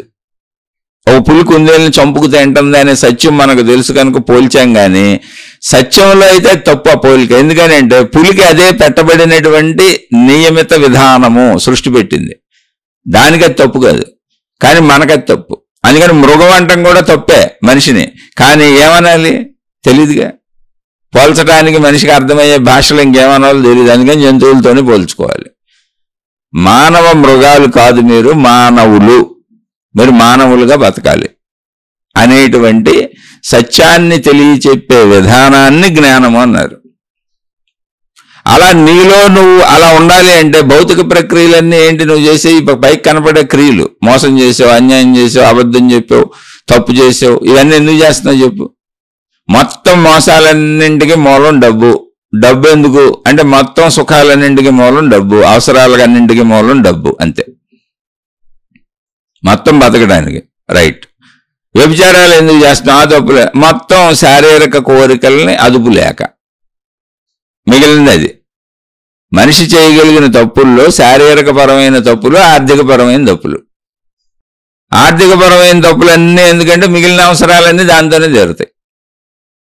మొత్తం పంచేంద్రియాలలో 4 ఇంద్రియాలు దాంతోనే జరుగుతాయి. శారీరక పరమైన తప్పులు ఎందుకు చేస్తున్నావు అంటే అదుపు లేదు, దానికి కూడా డబ్బు అవసరమే. డబ్బు లేకపోయినా, డబ్బు అవసరత లేకపోయినా తప్పులు చేసేవాళ్ళు ఆగలేక, ఆపుకోలేక, తమ మీద నియంత్రణ లేక. నీకు ఆ నియంత్రణను నేర్పేది జ్ఞానము. నువ్వు నియంత్రించుకోవాలి నిన్ను నువ్వు. నీకు ఆ విచక్షణ జ్ఞానం ఉంది, ఆ శక్తి ఉంది. నీకు ఇవ్వబడినటువంటి ఆ మంచి శక్తుల్ని వాడుకో. అదే జ్ఞానము, విచక్షణ నీ లోపల ఉంది, నువ్వు మనిషిగా బతుకు అని చెప్పేది కేవలము ఆధ్యాత్మిక చదువు అది. అంతే తప్ప దానికి మతాలకి మార్గాలకి సంబంధం లేదు, దేవుళ్ళకి సంబంధం లేదు. ఇది మానవ జాతికి సంబంధించింది. అలానే మతాలు, మార్గాలు, విధానాలు, పద్ధతులు అన్నీ నీకు దీన్ని నేర్పుతుంటే అవన్నీ కరెక్టే. నువ్వు ఎప్పుడైనా మొత్తం మానవ జాతి ఒకటే, మొత్తం మనుషులంతా ఒకటే. స్త్రీలైనా పురుషులైనా మనం మనుషులం. స్త్రీ పురుష విభాగం చేయబడింది మన సౌఖ్యం కోసం, మన ఆనందం కోసం, చక్కగా అక్కడి నుంచి కుటుంబ అభివృద్ధి కోసం. మానవ జాతి నశించకుండా ఎప్పటికే మానవ జాతి భూమి మీద ఉండేలా సృష్టి చేసిన ఏర్పాటు స్త్రీ పురుషులు. అందులోనే మనకు అద్భుతమైన సుఖాన్ని కూడా ఇచ్చారు. కుటుంబ వ్యవస్థ అక్కడ వచ్చింది, అన్నీ బాగున్నాయి, చక్కగా బతుకు. తప్పు చేయకుండా ఎందుకు బతకలేనని ప్రశ్న నీకు పడేలా, నువ్వు వేసుకునేలా, నీ అంతట నువ్వు తప్పు చేయకుండా బతికేలా నీకు నేర్పేదే ఆధ్యాత్మికత. నిన్ను అలా ఉండమని చెప్పేదే ఆధ్యాత్మికత. నేర్పటమే ఉంది, నీకు తెలియని విషయం ఏంటిది. పదే పదే పదే పదే రోజు గుర్తు చేస్తూ ఉంటుంది అంతే. దానికోసం వచ్చిన మతాలు, దానికోసం వచ్చిన మార్గాలు, దానికోసం వచ్చిన విధానాలు. ఎందుకని అయ్యా మనం జంతులోకంలో ఇప్పుడు అడవులు దాటేశాం, మనం ఆది మానవుల్లాగా ఉండట్లేదు, జంతువులతో కలిసి జీవించట్లేదు, మన చుట్టూ మనకి హాని చేసేటువంటి లక్షల రకాల జంతువులు లేవు. మనం మానవ లోకంలోకి వచ్చాం. ఇక్కడ జంతువుల్ని మనం జంతు ప్రదర్శనశాలలో జూల్లో పెట్టుకొని సరదా కోసం చూసుకుంటున్నాం. మనకి ఇప్పుడు ప్రమాదాలు జంతువులతో లేవు, మనిషికి ప్రమాదం మనిషితోనే వస్తుంది. అన్ని రకాల జంతువులు మనుషుల బుద్ధుల్లో చేరినాయి. మనిషి అలాంటి బుద్ధులు తయారు చేసుకుంటున్నాడు. కాబట్టి నీ బుద్ధిని సరైన దిశలో పెట్టుకో అని చెప్పడానికి వచ్చింది ఆధ్యాత్మికత. అందుకని దీన్ని సమూహంగా అందరికీ కాదు, ఎవరికాళ్ళు మీరు చూసుకోవటం ఎంత. ఎవరికి చెబుతాం? నేను చెప్పేవాడిని మనిషినే, వినేవాడు మనిషే. నేనేమన్నా ఆకాశం నుంచి ఊడిపడ్డానా? కాదు, కొంతమంది అలా ఆకాశం నుంచి ఊడిపడ్డారని మనం పెట్టుకున్నాం. వాళ్ళని గురువులని, మహాత్ములని, అయ్యని ఇవన్నీ రకరకాలు చేసాం. చేసి ఇప్పుడు పైగా వెళ్ళి వాళ్ళకి మనమే డబ్బులు చెల్లించుకుంటున్నాం. ప్రార్థనాలయాలని, మతాలని, మార్గాలని, విధానాలని కోకొల్లలు చేసేసి మంచిగా బతకటము అనే నా ఇంటర్నల్ కాన్సెప్ట్ని, అంటే లోపల నా ఇంటర్నల్గా మంచిగా ఉండాలి అని, మంచి గుణాలతో ఉండాలి అనేటువంటి అంతరంగానికి సంబంధించిన విషయాన్ని, ఎందుకని అంతరంగమేగా బయట క్రియలు చేయించేది. నాకు మంచి ఆలోచనలు, మంచి భావాలు, మంచి గుణాలు, మంచి స్వభావం ఉంటే నా పనులన్నీ మంచిగా ఉంటాయి బయట. దీన్ని వదిలేసి నేను దేవుణ్ణి పట్టుకెళ్ళాడతాను, మతాన్ని పట్టుకెళ్ళాడతాను, మార్గాన్ని పట్టుకెళ్ళాడతాను, గురువుని పట్టుకెళ్ళాడతాను, అసలు నన్ను నేను వదిలేసి ఏదో పట్టుకెళ్ళాడతాను అంటున్నాను. అవన్నీ వచ్చింది నిన్ను నువ్వు పట్టుకొని వెళ్ళాడటానికి, నీ లోపల నిన్ను నువ్వు చక్కగా ఉంచుకోవటానికి. ఎందుకు ఉంచుకోలేకపోతున్నావో కారణాలు చెబుతున్నాయి, ఎలా ఉంచుకోవాలో జ్ఞానం చెబుతున్నాయి, అయ్యే బోధలో. అంతే తప్ప వాటిని పట్టుకెళ్ళాడమని కాదు. నిన్ను నువ్వు పట్టుకెళ్ళాడు ఎప్పటి వరకు? ప్రాణం పోయేవరకు. అది ఎప్పుడు పోద్దో మనకు తెలియదు. అందుకని ఆధ్యాత్మికత అన్నప్పుడు పూర్వపు వాళ్ళు వాడిన పదాలే వాడుతున్నా నేను కొత్తవి సృష్టించడం ఎందుకని. కానీ ఇది విద్య, చదువు. భౌతిక చదువు అలాంటిదో అలాంటి చదువు. నిత్యం నిన్ను నువ్వు చదువుకో, నిన్ను నువ్వు చూసుకో, నిన్ను నువ్వు గమనించుకో, నిన్ను నువ్వు తెలుసుకో. ఎక్కడా తప్పు వైపు వెళ్లకుండా నిన్ను నువ్వు పెట్టుకో. కాదండి మీరు ఎన్ని చెప్పినా, మీరు ఎన్ని మాట్లాడుతున్నా నేను తప్పుగా వెళ్లకుండా ఉండలేను అంటే మొత్తం ఇక్కడే ఉన్నాయి అన్ని. మళ్ళీ ఆ తప్పు ఫలితం నుంచి నిన్ను రక్షించడం ఎవరి వల్ల కాదు. ఎందుకని? విశ్వం మొత్తం ఒక నియంత్రణలో నడుస్తున్నది. విశ్వం మొత్తం ఒక పద్ధతిలో, క్రమశిక్షణలో ఉన్నది. విశ్వం మొత్తంలో ఉన్నటువంటి ఆ క్రమశిక్షణ పేరే మంచి ధర్మము. విశ్వం మొత్తం ధర్మము అనే సూత్రంలో నడుస్తుంది. అది తెలుసుకుంటురా నాయన, తెలుసుకుంటురా నాయన, తెలుసుకుంటురా నాయన అని చెప్పారు. ఆ సూత్రాన్ని మనం మర్చిపోకూడదు. అలా మర్చిపోకూడదని మనం గుర్తు చేసుకుంటున్నాం ఆధ్యాత్మికత, అంతే కదా. ఇక్కడ మనం కనుక్కుంటుంది కొత్తగా ఏం లేదు. నువ్వెవరో ప్రత్యక్షం చేసేసుకొని ప్రసన్నం చేసేసుకోవాల్సిన దేవుళ్ళు దేవతలు ఎవరు లేరు. వాళ్ళంతా శక్తి స్వరూపము, అనంత విశ్వశక్తి స్వరూపము. శక్తి అంటే నీకు అర్థం కావట్లేదు కాబట్టి మళ్ళీ శక్తి అంటే ఏదో అనుకోబాక, నీలో ఉన్న ప్రాణశక్తే, నీ ఆలోచనలు, నీ భావాలు, నీ జ్ఞాపకాలు, అదంతా ఆ శక్తే. ఆ శక్తి నీకు అర్థం కావట్లేదు కాబట్టి నీకు అర్థం అవడానికి అనువుగా భూమి మీద మనుషులుగా మనం ఉన్నాం కాబట్టి, అందులో స్త్రీ పురుషులు ఉన్నారు కాబట్టి స్త్రీలు దేవతలని, పురుషులు దేవుళ్ళని ఒక రూపురేఖలు తయారు చేసి ఆ రూపురేఖలకు మళ్ళీ అనేక అర్థాలు చెప్పి, తాత్విక అర్థాలు చెప్పి, తత్వం చెప్పి నిన్ను జ్ఞానంలో నడిపించడానికి చేసిన ఏర్పాటు మతము, మార్గము, విధానము, పద్ధతి. అది మనుషులు చేసిందే. వాళ్ళ మహాత్ములు, గురువులు, ఋషులు, మునులు అన్నాం. ఎందుకని? ఆ అనుభవం పొందనటువంటి, శక్తి అనుభవం పొందనటువంటి, విశ్వశక్తి అనుభవం పొందనటువంటి, ప్రకృతి శక్తి అనుభవం పొందనటువంటి, ప్రాణశక్తి అనుభవం పొందనటువంటి సామాన్య మానవులకు ఆ శక్తి తెలియటం లేదు కనుక ఆ శక్తి దాకా వాళ్ళని నడిపించటానికి ఏర్పాటు చేయబడినటువంటి, పరిమితంగా తీసుకొచ్చి వీళ్ళని ముందు నడిపించటానికి ఏర్పాటు చేయబడినటువంటి వ్యవస్థ దేవుళ్ళు, దేవతలు, మతాలు, మార్గాలు, విధానాలు, గురువులు, పద్ధతులు, మాతాజీలు. ఏ అర్థం అవుతుంది, ఏ మార్గం అవుతుంది, ఏ పేరు అవుతుంది, సాధనలు, ఆచారాలు, సాంప్రదాయాలు అన్నీ. ఈ విషయం మర్చిపోకండి. శక్తి నీకు అనుభవం అవ్వాలి. ఆ శక్తి అనుభవం అవ్వాలంటే అద్భుతం కాదు, అది నీ లోపలే ఉంది. అది నువ్వు తెలుసుకునే ప్రయత్నం చేయాలి. అదే ఆధ్యాత్మిక చదువు. ఇది చదువు, చక్కగా చదువుకో. అంతరంగ చదువు, ఆత్మజ్ఞాన చదువు. నీ లోపల నువ్వు చదువుకోవలసినటువంటి చదువు. నువ్వు మాత్రమే చదవగలవు. నువ్వు ఒక్కదానివి మాత్రమే చదవగలవు. ఎందుకని? అది నీ చదువు. పక్కల చదువు నువ్వు చదివితే ఉపయోగం లేదు, నీ చదువు వాళ్ళు చదివితే ఉపయోగం లేదు. నీ చదువు నువ్వే చదవగలవు, నీకు సంబంధించిన చదువు. అందుకని రోజు దీన్ని విని గుర్తు చేసుకుంటూ ఉంటే సక్రమంగా బతుకుతాం. ఆ జంతులోకం నుంచి విడిపోయిన ఆ జంతు బుద్ధులు కూడా వదిలేయాలి. అందుకోసం ఇది చదువుకుంటున్నాం. ఏ విషయం బాగా గుర్తుపెట్టుకోవాలి. మన శరీరం, మన మనసు, మన ఆలోచనలు, మనకు సంబంధించినటువంటి సమస్తము, మన పనులు, ఇవన్నీ కూడా మన కంట్రోల్లో ఉండటమే ఆధ్యాత్మికం. అంతే. మనిషి అంటే అది నాకు తోచింది చేసేసానని కాదు. నిజంగా జంతువులను గమనిస్తే జంతువులకు కూడా మనిషిగా ఉన్న అవసరాలే ఉన్నాయి. ఆహారము, నిద్ర, భయము, మైథున సుఖము, ఇవి మనుషులతో సహా జంతువులన్నిటికీ ఒకటే అని మహాత్ములు చెప్పారు. గమనిస్తే మనకు అర్థమవుతుంది. జంతువులు అసలు కొంతవరకు ప్రయత్నించి ఆగిపోతాయి. ఏదో ఆహారానికి ప్రయత్నిస్తాయి, అది దొరికింది తెచ్చుకుంటే తింటే మళ్ళీ ప్రయత్నం చేసుకుంటూ ఉంటాయి. అలా అన్ని విషయాల్లోనూ. కానీ మనిషికి అంతులేనంత ఆశను కల్పించుకున్నాడు. మనిషికి జ్ఞానం ఇవ్వబడింది. ఏంటా జ్ఞానం? ఇప్పుడు జంతువుది పరిమిత జ్ఞానం, అందుకని హాయిగా ఉన్నాయి. మనిషికి ప్రత్యేక జ్ఞానం ఎక్స్ట్రా ఎందుకు ఇవ్వబడిందంటే ఇంకా హాయిగా ఉండటానికి నిన్ను నువ్వు అదుపులో పెట్టుకొని, అసలు నేను ఈ శరీరమే కాదు, నేను ఈ శరీరంలో ఉన్నటువంటి, ఈ శరీరాన్ని నడుపుతున్నటువంటి, ఈ శరీరాన్ని బ్రతికిస్తున్నటువంటి, ఈ శరీరం మరణించింది అన్నప్పుడు మరణానికి కూడా కారణభూతమై ఉన్నటువంటి ప్రాణశక్తిని, మరణము లేనటువంటి శక్తిని అని తెలుసుకోవడానికి అవసరమైన జ్ఞానం ఇవ్వబడింది. అంటే ఎక్స్ట్రా జ్ఞానం, అది జంతువుల కంటే ఎక్స్ట్రా.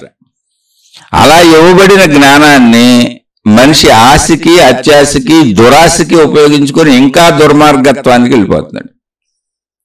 ఇక్కడే ఆధ్యాత్మిక చదువు కరెక్ట్గా తెలుసుకోవాలి. ఏంటంటే ఏమీ లేదు, నిన్ను నువ్వు చూసుకో, అంతే చాలు. ఇప్పుడు ఏమండి, సృష్టి ఎలా అయిపోయిందేంటి, ప్రపంచం ఎలా అయిపోయిందేంటి, ఈ అన్యాయాలేంటి, అక్రమాలేంటి, దుర్మార్గాలేంటి, దోపిడీలు ఏంటంటే ఏం చేస్తావు? అందరూ మనుషులేగా, మనలాంటి వాళ్ళేగా. అందరూ ఇలా ఎవరికాళ్ళు చూసుకొని మారితే తప్ప ఎవరు మార్చగలరు, ఎవరిని మార్చగలరు, ఎలా మార్చగలరు? ఎన్ని దైవావతారాలు వచ్చినాయి, ఎంతమంది భూమి మీదకి వచ్చారు, వాళ్ళందరూ వస్తేనే ఇన్ని మతాలు, ఇన్ని మార్గాలు, ఇన్ని విధానాలు. ఇప్పుడు అసలు ప్రపంచంలో ఎన్ని ప్రార్థనాలయాలు ఉన్నాయి చూడండి. అన్ని మతాలకి సంబంధించి ప్రతి సందులో, ప్రతి చిన్న వీధిలో అన్ని మతాలకి సంబంధించి ప్రార్థనాలయాలు ఉంటాయి. ఒక చిన్న ఇళ్ళు ఉన్నటువంటి ఒక చిన్న గ్రామంలో అన్ని మతాలకి సంబంధించినటువంటి ప్రార్థనాలయాలు ఒక చిన్న గ్రామంలో 10-20 ఉంటాయి. ఒక 1000 ఇళ్ళు ఉన్నటువంటి గ్రామంలో 20-30 ప్రార్థనాలయాలు ఉంటాయి. అందరి ఇళ్లలో ఏదో ఒక మతానికి సంబంధించిన దేవుడు, ఆచారం, సాంప్రదాయం పూజింపబడుతూ సాగుతూనే ఉంటుంది. మరి ఏది మనిషిలోది పోలేదేంటి? జంతు ప్రవర్తన ఇంకా పెంచుకుంటున్నాడేంటి? మనిషిగా అన్న బతకట్లేదేంటి? జంతువుల నుంచి విడిపోయి మానవలోకం నిర్మించుకొని మానవలోకంలో తాను తయారు చేసుకున్నటువంటి మనుషులకు ప్రమాదం లేని, అంటే జంతువులతో మనుషులకు ప్రమాదం లేని లోకాన్ని నిర్మించుకున్న మనిషి, మనిషితో మనిషికే ప్రమాదం ఉండేలా తయారు చేసుకున్నాడేంటి? జంతువుల కంటే దారుణమైనటువంటి ఇబ్బందులు, మోసాలు, అన్యాయాలు, అక్రమాలు, కుట్రలు, కుతంత్రాలు. అసలు కుటుంబ సభ్యులే ఒకళ్ళనొకళ్ళు మోసం చేసుకుంటున్నారే, కుటుంబ సభ్యులే ఒకళ్ళొకళ్ళు ఘర్షణ పడుతున్నారు. శాంతి లేకపోవటం ఏంటి? అంటే ఆధ్యాత్మిక చదువు చదవకపోవటము. ఏంటి ఆధ్యాత్మిక చదువు? ఏమీ లేదు, అంతరంగ చదువు, నిన్ను నువ్వు చూసుకోవటం. అందరూ నాకు నచ్చినట్టు ఉండాలని ఎందుకు అనుకుంటున్నావు? అసలు అది పెద్ద తప్పు కదా. నీకు నచ్చినట్టు ఎందుకు ఉంటారు? నీకు నచ్చినట్టు ఉండడం కోసం ఈ భూమి మీద ఎవరు వస్తారు, ఎవరు పుడతారు? నీకు బానిసలుగా, నీకు సేవకులుగా, నీకు అన్ని సమకూర్చడానికి, నిన్ను నిత్యం ఆనందింపజేయడానికి ఎవరుంటారు ఇక్కడ? చాలా సింపుల్ థింగ్ అండి. అందరూ నాలాంటి వారే అనే సత్యాన్ని మనసుకు నువ్వు అంగీకరింప చెయ్యి. అంగీకరించే వరకు సత్యం తెలుసుకుంటానే ఉండవు. సహజంగా ఎవరికైనా కూడా జరిగేది ఏంటంటే, ఏమీ మనం ప్రయత్నించకపోతే, ఏమీ తెలుసుకోకపోతే, ఏమీ వినకపోతే, అంటే ఏ విధమైన మంచిని గ్రహించకపోతే, ఈ జ్ఞానాన్ని గ్రహించకపోతే, సహజంగా మనిషికి నేను శరీరం అన్న ఒక భావనలో ముందుకెళ్ళిపోతా, తనకు తోచిని చేసుకుంటూ వెళ్ళిపోతుంటారు. ఆ సహజ శరీర భావనలో మనిషి చేస్తున్నటువంటి తప్పులే ఇవన్నీ. అందుకని అందరూ ఆధ్యాత్మిక చదువు చదువుకోవాలి తప్పదు. ఆధ్యాత్మిక చదువు చదువుకోవడానికి ఎక్కడికి వెళ్ళాలి? ఎక్కడికి వెళ్ళక్కర్లే, నిన్ను నువ్వు చూసుకోవటం. అసలు నేను తప్పులు ఎందుకు చేస్తున్నాను, నేను పొరపాట్లు ఎందుకు చేస్తున్నాను, నేను మోసాలు ఎందుకు చేస్తున్నాను, నేను అబద్ధాలు ఎందుకు చెబుతున్నాను, నేను అన్యాయాలు ఎందుకు చేస్తున్నాను, నా మీద నాకు కంట్రోల్ ఎందుకు లేదు, నేను ఈ శరీరం అని భావించుకుంటున్నప్పుడు, నేను ఈ మనసు అని భావించుకుంటున్నప్పుడు, ఈ శరీరము ఈ మనసు నాది నావి అని భావించుకుంటున్నప్పుడు, చుట్టూ కనపడుతున్న మనుషులందరూ నాలాగే ఉన్నారు, నాలాగే కనపడుతున్నారు, ఇవన్నీ సత్యమైనప్పుడు మరి నేను ఎందుకు నా కంట్రోల్లో లేను? నన్ను నేను ఎందుకు నియంత్రించుకోలేను? ఏ కొంచెం కోరికలు తీరకపోతే ఉండలేనా? ఏ కొంచెం డబ్బు తగ్గితే ఉండలేనా? ఎందుకని నేను ఇన్ని తప్పులు మోసాలు చేసేస్తున్నానని ఎవరికి వాళ్ళు ప్రశ్నించుకోవాల్సిందే తప్ప నిన్నెవరు ప్రశ్నిస్తారు? సృష్టి దానికే కర్మ సిద్ధాంతాన్ని పెట్టి వదిలేసింది. సృష్టి కర్మ సిద్ధాంతాన్ని పెట్టేసింది, దానికి వదిలేసింది. నీ చావు నువ్వు చావు అని. అంటే ఏంటి? ఈ సృష్టిలో మనిషిగా మనం విభిన్నం. ఇక్కడ మనం జాగ్రత్తగా ఆలోచించాలి. మన బాధ పెట్టేవాళ్ళు, మన కష్టపెట్టేవాళ్ళు ఎవరో కర్మ సిద్ధాంతం ఉందో ఒకటి పెట్టేసి వదిలేసింది అంటే మీకు అలా వినపడుతుంది. కాదు, సృష్టి మొత్తం ఏకశక్తి.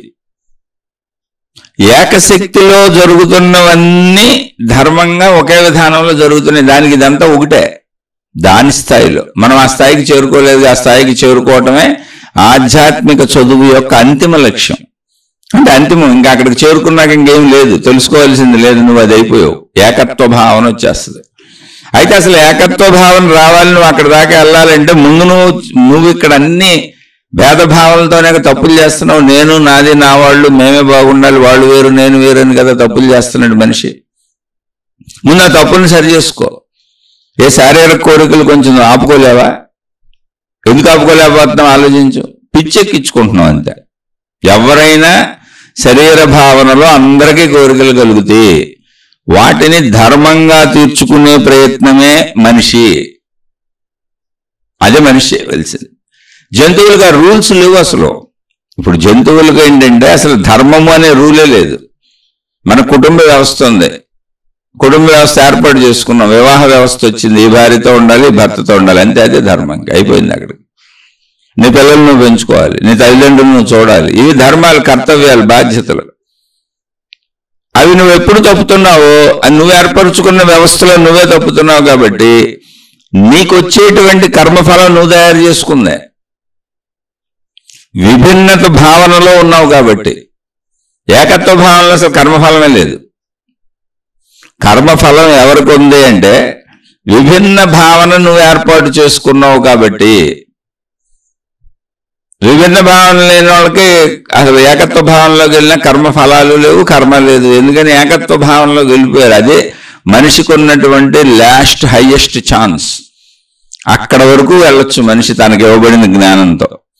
అందుకు జ్ఞానం ఇవ్వబడింది. దాన్ని మనం ఎంత కిరాతకంగా, ఎంత దారుణంగా, ఎంత మోసంగా, ఎంత అన్యాయంగా, ఎంత అక్రమంగా, ఎంత తెలివిగా ఎలా ఇతరులని బురుడీలు కొట్టించవచ్చు అనే దానికి వాడుకుంటున్నాం.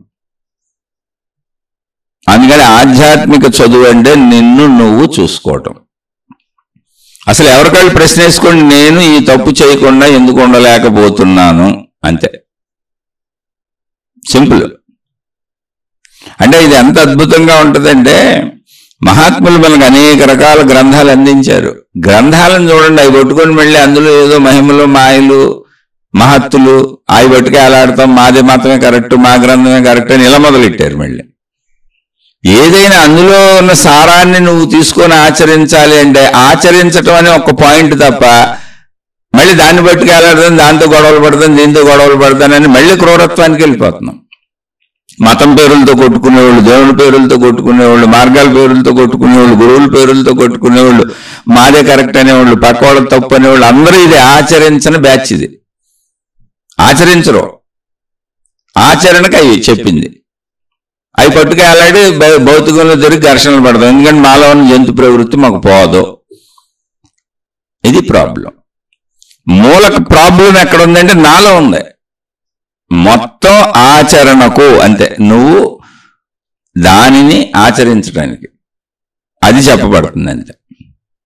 నువ్వు దాన్ని పట్టుకొని అవునన్నా కాదన్నా దానికి వచ్చిన నష్టమేం లేదు అసలు. నువ్వు ఈ మతం అవునన్నా కాదన్నా, నువ్వు దేవుడు అవునన్నా కాదన్నా, నువ్వు గురువు అవునన్నా కాదన్నా, నువ్వు ఆ గ్రంథం అవునన్నా కాదన్నా దానికి నష్టం లాభం ఏమి లేవు అక్కడ. నీకే నష్టం, నీకే లాభం ఉంది. నువ్వు నీ జంతు ప్రవృత్తితో మళ్ళీ పోరాటాలు మొదలెట్టావు. కాదు, దాన్ని ఆచరించాలన్న ఆరాటం కోసం చెప్పబడుతుంది. అది ఆ విచక్షణని ఎవరికాళ్ళు కల్పించుకోండి. ఈ శరీర భ్రాంతి మన్నాడు తీసుకుపోతా ఉంటది. వాటిలో దూకిచ్చేస్తా ఉంటది. నా మతం అంటది, నా గురువు అంటది, నా దేవుడు అంటది, నా గ్రంథం అంటది, నాదే కరెక్ట్ అంటది. కుటుంబ సభ్యులలో ఇంట్లో నా భార్య, నా భర్త, నా పిల్లలు, నా వస్తువులు, నా ఏదైనా నాకు సంబంధించి నా తల్లిదండ్రులు, ఇలా ఎలా నాది నాది అని చెబుతుందో అక్కడ కూడా నాది అంది. అంతే, ఏం తేడా లేదు. నువ్వు చేసింది ఏమీ లేదు, నువ్వు పొందింది ఏమీ లేదు. కాదు, ప్రవర్తనలో మార్పు, ఆలోచనలో మార్పు, గుణంలో మార్పు, స్వభావంలో మార్పు, మొత్తంగా పనులలో మార్పు. ఏంటి మార్పు? ఏమీ లేదు. నేను చెడు చేయను. నాకు సరిపోయిందా సరిపోలేదా అనేది పాయింట్ కాదు అసలు. సరిపోయిందా అనే దానికి అసలు అంతు లేదు తృప్తికి. ఎంత దూరమైనా వెళ్ళిపోవచ్చు. మొత్తం ప్రపంచం అంతా ఆక్రమించేయచ్చు. అపర కుబేరులు ఉన్నారు ఇక్కడ. సరిపోవడం అనే దానికి ఎక్కడుంది అసలు? ఏ రకంగా అయినా డబ్బే కాదు, కీర్తి ప్రతిష్టలు, గౌరవాలు, సుఖాలు, భోగాలు సరిపోవటం అనేది ఉందా? ప్రకృతి మనిషిని బాల్య, కౌమార, యవ్వన, వార్ధక్య దశలని పెట్టి అది 100 ఏళ్ల లోపల 90లో 80లో 70లో చంపి పారేస్తుంది కాబట్టి గాని లేదు ఇంకా బతుకుతావా అనే ఛాన్స్ మనిషికి ఇస్తే అసలు నేను ఎప్పటికే బతికే ఉంటానంటాడు. చనిపోతానని ఎవరంటారు? పూర్వకాలంలో తపస్సులు చేసిన రాక్షసులందరూ కూడా మేము ఎప్పటికీ చావకూడదు అనే తపస్సులు చేశారు. కథలవే. అవి మనకు ఎందుకు చెప్పారంటే అసలు ఆ ఛాన్సే లేదు ఇక్కడని. అందుకని తృప్తి అనేది నువ్వు ఏర్పరచుకోవాల్సింది. దానికి నువ్వు అనేక కారణాలు చేసే ఉపయోగం లేదు. నేనైనా సరే, ఎవరైనా సరే, మనము మనుషులము. నువ్వు ఎక్కడుంటే అక్కడే తృప్తి. లేదు నాకు కాదు సరిపోవటం లేదన్నావా, ఎక్కడ సరిపోద్ది? అంతుందా? లేనే లేదు, అసలు అంతు లేదు. దానికి మనకి అనేక రకాల పురాణాలు, ఇతిహాసాలు, కథలు, అనేక మతాలలో అనేక గ్రంథాలు చెప్పేదంతా ఇదే, అంతులేనిది. నువ్వు నేను శరీరం అనే భావనలో కోరికలు అనుభవిస్తూ మనసుతో పట్టుకొని శరీరంతో పట్టుకొని బయటే తిరగాలనుకుంటే భౌతికంలో అంతు లేదు. అది నిన్ను అలా ఈడ్చుకుపోతానే ఉంటది. అందరూ అలాగే పోతున్నాం కూడా. ఇప్పుడు అందరం వెళ్ళే విధానం కూడా అదే. అది ఈడ్చుకుపోతుంది, మనం పోతున్నాం. కాబట్టి ఇక్కడ ఆధ్యాత్మికత అంటే అది మన ఈడ్చుకుపోకూడదు. మన శరీరానికి ఎంత అవసరమో, మన జీవితానికి ఎంత అవసరమో, మన కుటుంబానికి ఎంత అవసరమో, మనం ఎక్కడున్నామో అక్కడ మన పరిధిలో ఏ తప్పు చెయ్యకుండా, ఏ చెడు మనలో లేకుండా సంతృప్తిగా బ్రతకడం అలవాటు చేసుకొని అక్కడి నుంచి మన అంతరంగంలో మన శరీరం శిథిలమైపోయే లోపల మన ప్రాణశక్తిని మనం తెలుసుకునే ప్రయత్నం చేయాలి. అలా చెయ్యాలంటే అసలు ముందు మన మీద మనకు కంట్రోల్ రావాలి. చెడును వదిలేయాలి. చెడు ఎవరు చేస్తారు? శరీర భావనలో బయటకు వెళ్తాం. అంతులేనంత తృప్తి లేదు ఇంకా. అందుకని సృష్టి బలవంతంగా చంపేస్తుంది మనని. ఒక నియమిత విధానం పెట్టేసింది, ఇంతే నీ ఆయువు, ఇంతకు మించిన ఉండడానికి లేదని. అలానే హఠాత్తుగా చంపేట్లా, మరి చక్కగా వృద్ధాప్యం పెట్టింది. ఆలోచించుకో, శక్తి సన్నగిల్లిపోతుంది, నిదానంగా కంటి చూపు తగ్గింది, చెవి వెనుగిడి తగ్గింది, ముక్కు వాసన గ్రహణ శక్తులు అన్నీ తగ్గిపోతున్నాయి. శరీరం శిథిలత్వానికి వస్తుంది, బలం తగ్గిపోతుంది, యవనం అంతా కరిగిపోయింది, కండ కరిగిపోయింది. ఇప్పుడు వృద్ధాప్యం. కూర్చొని ఆలోచించుకో. ఎప్పుడైనా నువ్వు అలా కూర్చొని ఆలోచించుకొని మననం చేసుకొని ఇప్పటి వరకు నువ్వు గడిపిన జీవితాన్నంతా మననం చేసుకున్న తర్వాతే నిన్ను తీసుకెళ్తా. ఇప్పుడైనా నువ్వు మళ్ళీ జాగ్రత్తగా ఆలోచించుకొని ధర్మబుద్ధిలోకి ఇప్పుడైనా రా. నీ ఆయువు అప్పుడు పోద్ది, అంతమవుద్ది. అలా సృష్టి ఛాన్స్ ఇచ్చింది. తీసుకెళ్తా అంటే ఎవరో వస్తారు తీసుకెళ్లేవాళ్ళు అనుకోబాకండి, సృష్టిలో ఏర్పడ్డది. అంత ఛాన్స్ ఇచ్చింది సృష్టి. లాస్ట్లో అయినా ఆలోచించుకొని, ఏముంది ఇక్కడ, ఏమీ లేదు, అయ్యో ఇన్ని అనుభవించాను, వృద్ధాప్యం వచ్చేసింది కాదు. వృద్ధాప్యంలో కూడా ఇంకా బతికి ఉండాలి, ఇంకా తినాలి, ఇంకా తాగాలి, ఇంకా ఏదో చేయాలి, ఇంకా డబ్బు కావాలి. ఆగట్లేదు అసలు వాళ్ళకి. చావు కూడా వాళ్ళకే అసలు చస్తున్నామని బాధ లేదు, ఇంకా కావాలేదు. ఎప్పుడు ఇలాగే సాగుతుంది మానవ జీవితం. దీనికి సరదాగా మనం బోల్డ్ ఉదాహరణలు, కథలు చెప్పుకోవచ్చు. కానీ ఏదైనా మన ప్రవర్తనని మనం మలుచుకోవాలి. ఒక ఆయన చిన్నతనం నుంచి ఎంతో చక్కగా కష్టపడి ఏదో చక్కగా బిజినెస్ పెట్టాడు, బాగా కష్టపడ్డాడు, దాన్ని డెవలప్ చేశాడు. తర్వాత అక్కడి నుంచి వివాహం చేసుకున్నాడు, భార్య పిల్లలు వచ్చారు, కుటుంబం వచ్చిందని ఇంకా కష్టపడ్డాడు. మొత్తానికి మంచి బిజినెస్, నెంబర్ 1 ఆ ఊళ్ళోనే నెంబర్ 1 షాపు, కోట్ల సంపాదన, పెద్ద షాపు, 100 మంది వర్కర్స్ పనిచేస్తూ ఉంటారు. ఆ స్థాయికి వచ్చేసింది. తర్వాత వాళ్ళ పిల్లలు, భార్య అందరిని చక్కగా చూసుకున్నాడు. పిల్లలు పెద్దోళ్ళు అయిపోయారు. 4 కొడుకులు బిజినెస్ బ్రహ్మాండంగా చూసుకుంటున్నారు. ఇంకా మనకి ఎక్కడో ఉద్యోగాలు ఎందుకులే, మన బిజినెస్ కోట్లలో ఉంది, మనమే 100 మందికి ఉద్యోగాలు ఇచ్చామని హాయిగా ఉన్నారు. గడుస్తుంది. వృద్ధాప్యం వచ్చేసింది. పిల్లలు చూసుకుంటున్నారు. ఈయన కూడా వెళ్ళి షాప్లో కూర్చుంటాడు. పిల్లల పైన అంతా చూసుకుంటారు. ఓపిక తగ్గింది, క్యాషియర్ సీట్లో కూర్చొని డబ్బులు తీసుకుంటా, లెక్కలేస్తే వీళ్ళకి సలహాలు చెబుతూ ఉంటాడు. మొత్తానికి చక్కటి పండులాగా జీవితం అంతా అనుభవించాడు. 99 ఏళ్ళు వచ్చినాయి. వృద్ధాప్యం ఏదో ఒకరోజు కొంచెం అనారోగ్యం చేసింది. హాస్పిటల్లో జాయిన్ చేశారు. హాస్పిటల్లో డాక్టర్ చెప్పాడు, ఏమి లేదమ్మా, వృద్ధాప్యం కదా, వయసు కదా, అయిపోయింది, ఇంకా లోపల అవయవాలు శిథిలం అయిపోయినాయి, ఈ కొంచెం ఆ గుండె, లంగ్స్ ఇవన్నీ వీక్ అయిపోయినాయి, సరిగ్గా పనిచేయట్లేదు. ఇక మనం ఎంత ఆహారం పెట్టినా, ఎంత మందులు ఇచ్చినా, ఎన్ని చేసినా, ఎన్ని ట్రీట్మెంట్లు చేసినా బతకడం కష్టం. ఏదో గట్టిగా అయితే 1 వారం రోజులు బతుకుతాడు అన్నారు. సరే ఏదో అలా ఉంచారు, డబ్బు ఉందో చూపిస్తున్నారు. ఇంకా ఫైనల్గా వచ్చేసాడు. ఊపిరి కూడా సరిగ్గా ఆడతలేదు. ఇంకా నిదానంగా స్పృహ కూడా పోతుంది, వెనుకటి శక్తి తగ్గుతుంది, స్లోగా అన్ని జరుగుతున్నాయి. ఇంకా డాక్టర్ రోజు వస్తున్నాడు, చూస్తున్నాడు, అంతా కుటుంబ సభ్యులకి చెబుతున్నాడు, అక్కడ ఉన్నోళ్ళు వింటున్నారు. మొత్తం కుటుంబ సభ్యులందరికీ చెప్పాడు డాక్టర్ ఇంకొక గంట అంత ఉంటాడు, ఇక పోతాడు ఆయన ఉండడని. సరే అని చెప్పి అందరూ పాపం కుటుంబ సభ్యులందరూ వచ్చారు.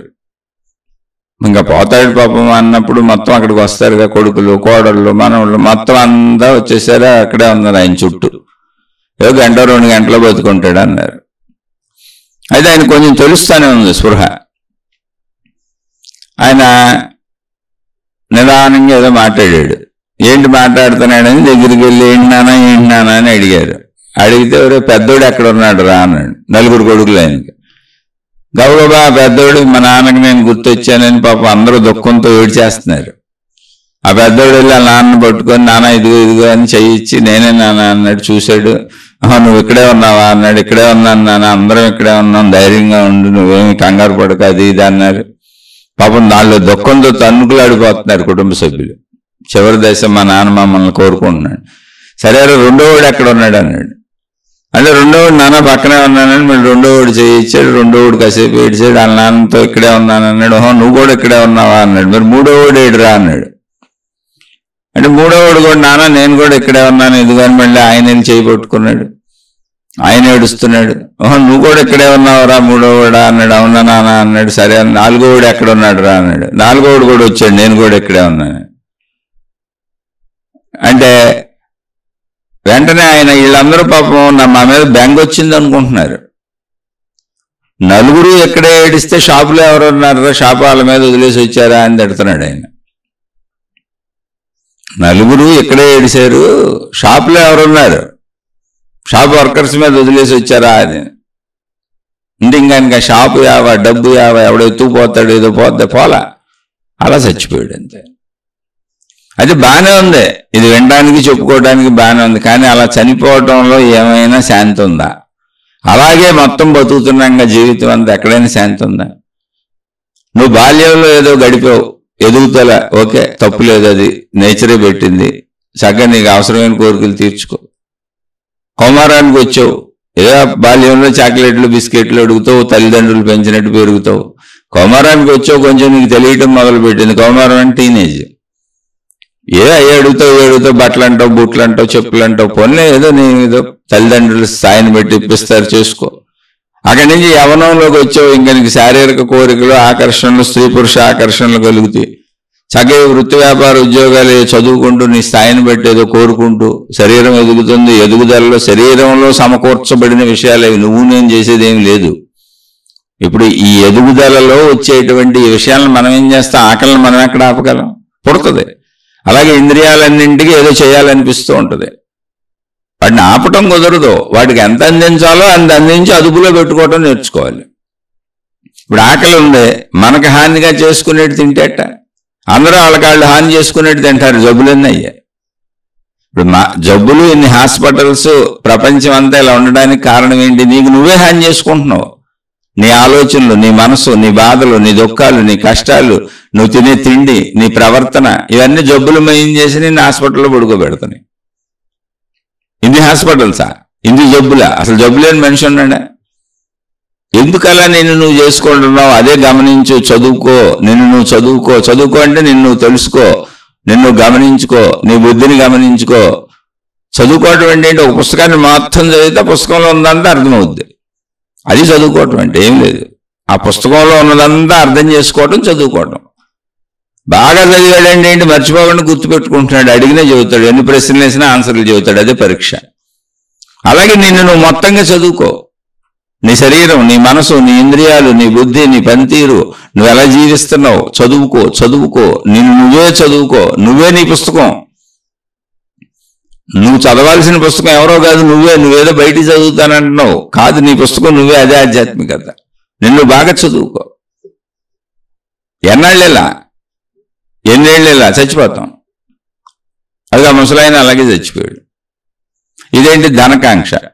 ఇప్పుడు తప్పులు చేసేవాళ్ళు ఉంటారు, చాలా తెలివిగా ప్లాన్డ్గా తప్పులు చేస్తూ ఉంటారు. దానికి ఒక చిన్న ఉదాహరణ చెప్పుకుందాం. ఊరిలో ఉదాహరణలే, కానీ ఆచరించాల్సింది మనమేగా. 2 ఫ్రెండ్స్ ఉన్నారు, బాగా క్లోజ్ ఫ్రెండ్స్. ఎంత క్లోజ్ ఫ్రెండ్స్ అంటే అసలు వాళ్ళింటికి వీళ్ళు, వీళ్ళింటికి వాళ్ళు, అసలు చిన్నప్పటి నుంచి కలిసి 2 ఫ్యామిలీలు బ్రహ్మాండంగా తెలుసు. అది ఒకళ్ళు రెండు సొంత కుటుంబాల్లాగా ఉంటారు. అలా తిరుగుతూ ఉంటారు. బాగానే ఉంది. ఇద్దరు ఫ్రెండ్స్ పెద్దోళ్ళు అయిపోయారు. వాళ్ళు కూడా ఏదో పెళ్లిళ్ళు చేసుకున్నారు, ఏదేదో సంథింగ్. కానీ యవ్వనంలోనే ఉన్నారు. అయినా ఫ్రెండ్షిప్ ఎంత బ్రహ్మాండంగా సాగుతూనే ఉంది. అది చిన్నప్పటి నుంచి కంటిన్యూ అవుతున్న ఫ్రెండ్షిప్ మళ్ళీ వెళ్తానే ఉంది. ఫ్రెండ్షిప్ ఎక్కడ ఆగల, ఫ్రెండ్షిప్ సాగుతూనే ఉంది. మధ్యలో ఎంత గట్టిగా 35-40 ఏళ్ళు కూడా ఉండవు. 30-35 ఏళ్ళు అనుకోండి. ఒక ఫ్రెండ్కి తీవ్ర అనారోగ్యం చేసింది, హాస్పిటల్లో జాయిన్ చేశారు. చావు బతుకుల్లోకి వచ్చాడు హఠాత్తుగా. పాపం రెండో ఫ్రెండ్ దిగులు పడిపోతున్నాడు, రోజు హాస్పిటల్లో జాయిన్ చేశాడు, చూస్తున్నాడు. వాళ్ళ కుటుంబ సభ్యులు అందరూ ఉన్నారనుకోండి, బాగా ప్రాణ స్నేహితులు, ఇద్దరు విపరీతమైన ప్రాణ స్నేహితులు. సరే డాక్టర్ చెప్పాడు, కన్ఫర్మ్ నేను బతకడం కష్టం, లోపల తీవ్రమైనటువంటి వ్యాధిగా ఉంది, ఏదో సంథింగ్, బతకడం అయితే కష్టం అని. అవి సరే ఈ ఫ్రెండ్ వచ్చాడు, ఒకరోజు కూర్చున్నాడు. ఎవరో జబ్బు లేని ఫ్రెండ్, జబ్బు ఉన్న ఫ్రెండ్ దగ్గరికి వచ్చాడు, కూర్చున్నాడు. వాళ్ళిద్దరే ఉన్నారు రూమ్లో, హాస్పిటల్ రూమ్లో. చావబోతున్నటువంటి స్నేహితుడు ఆ రెండో స్నేహితుడు చేతులు పట్టుకున్నాడు.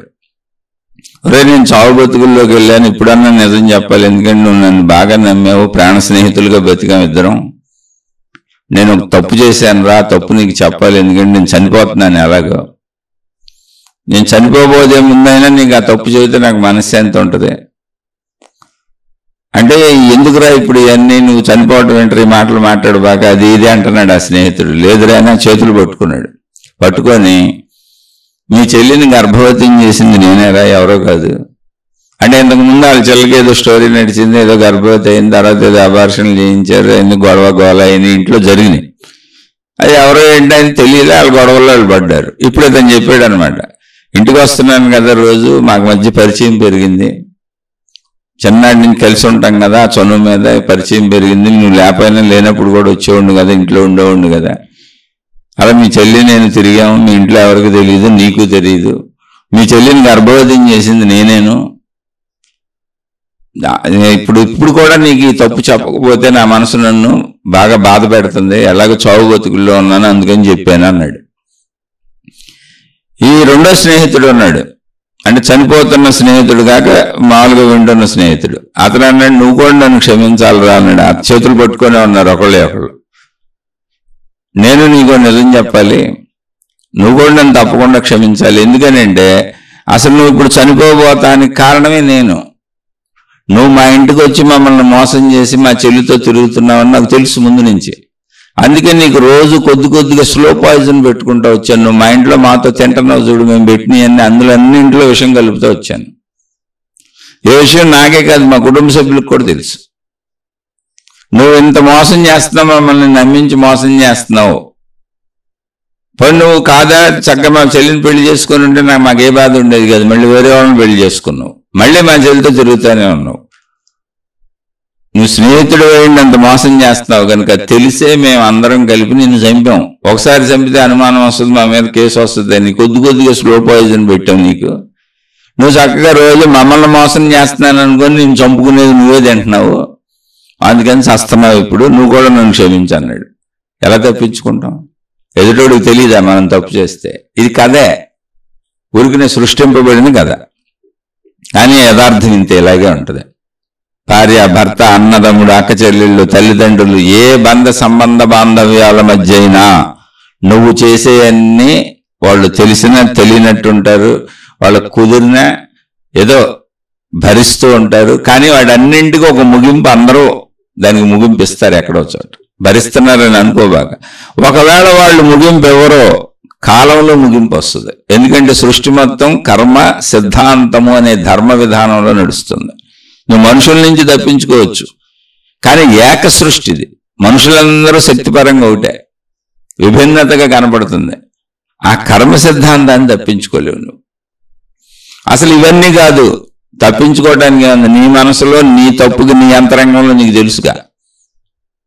నీ అంతరంగంలో నేను తప్పు చేశాను అన్నప్పుడు మనసే మనిషికి తీరని శిక్ష, దేవుడు ఎలా తీర్చుకున్నాడు కక్ష అని రాశాడు ఒక ఆయన. అంతర్మథనం, మనిషిలో ఉన్నటువంటి చాలా మంది చెబుతారు, ఏమండి స్ట్రెస్ తట్టుకోలేకపోతున్నాం, డిప్రెషన్ తట్టుకోలేకపోతున్నాం, ఒత్తిడి తట్టుకోలేకపోతున్నాం, భయాలకు లోనవుతున్నాం, ఎప్పుడేమవుద్దని భయపడుతున్నాం, పెద్దానికి భయపడుతుంటారు వాళ్ళు. అలా ఎక్కువ భయపడే వాళ్ళు అందరూ తప్పులు చేసిన వాళ్ళే. ఎందుకంటే మానసిక ధైర్యం ఎవరికి ఉంటుందంటే మంచి వాళ్ళకి, తప్పు చేయని వాళ్ళకి ఉంటుంది. మానసిక భయం పెరిగితనం ఎవరికి ఉంటాయి అంటే తప్పులు చేసే వాళ్ళకి ఉంటాయి. ఇలాంటి కథలో ఉదాహరణలు బోల్డ్ చెప్తాను కావాలంటే, అసలు అది కాదు విశేషం ఇక్కడ. కథలో ఉదాహరణలు కాదు, మనను మనం చక్కదిద్దుకోవాలి, మనం గమనించుకోవాలి, మనం చూసుకోవాలి. అంటే మనం గమనించుకోవాలి, మనం చూసుకోవాలంటే మళ్ళీ లోపలికి వెళ్ళిపోయినాకే వెలుగులు కనపడి, దేవుళ్ళు కనపడ్డారు, రంగులు కనపడి, నాతో ఎవరో మాట్లాడుతున్నారు, నాకేదో చెబుతున్నారని ప్రజలకు పిచ్చిలు ఎక్కించబాకండి, మీరు పిచ్చి ఎక్కించుకోబాకండి. మళ్ళీ అలా తయారయ్యారు చాలా మంది. ఈ మధ్య ఒక ఆయన కొత్త ఆయన వచ్చాడు, మీకు యూట్యూబ్ నిండా ఆయనే కనపడుతున్నాడు. టెలిపతి ద్వారా దేవుణ్ణి ఆలోచనలతో మాట్లాడతాడంట. దైవశక్తి ఆయనకి ఆలోచనలతో మాట్లాడుతుందండి. ఇప్పుడు ఆయన పెద్ద ఫేమస్. సరే, నాకెవరినో కించపరచాల్సిన పని నాకేముంది, కానీ ఇలా ఎప్పుడు వస్తూనే ఉంటారు. ఆయన చుట్టూ పెద్ద సమూహాలు తయారైపోయినాయి, ఆయన పిలుస్తున్నారు, ఇంటర్వ్యూలు, ఎక్కడికి పెడితే అక్కడ క్వశ్చన్ ఆన్సర్లు. ఎవరు ఏది చేస్తే అది నమ్మి వెళ్ళిపోవటమేనా? నువ్వు నమ్మవా? నీ గురించి నీకు తెలీదా? ఇప్పుడు ఒకవేళ ఆయన టెలిపతి ద్వారా దేవుడితో మాట్లాడాడు, ఆ గొడవ మనకెందుకు, మనం కూడా మనదేంటో చూద్దాం, మనం చూసుకుందాం. ఒకవేళ అవకాశం ఉంటే అది మనకే వస్తుంది. కానీ నువ్వు ఆ పిచ్చెక్కించుకోబాక, అలాంటివి ఉన్నాయని నమ్మబాక, అలా జరగదు, ఎక్కడ లేదు అది.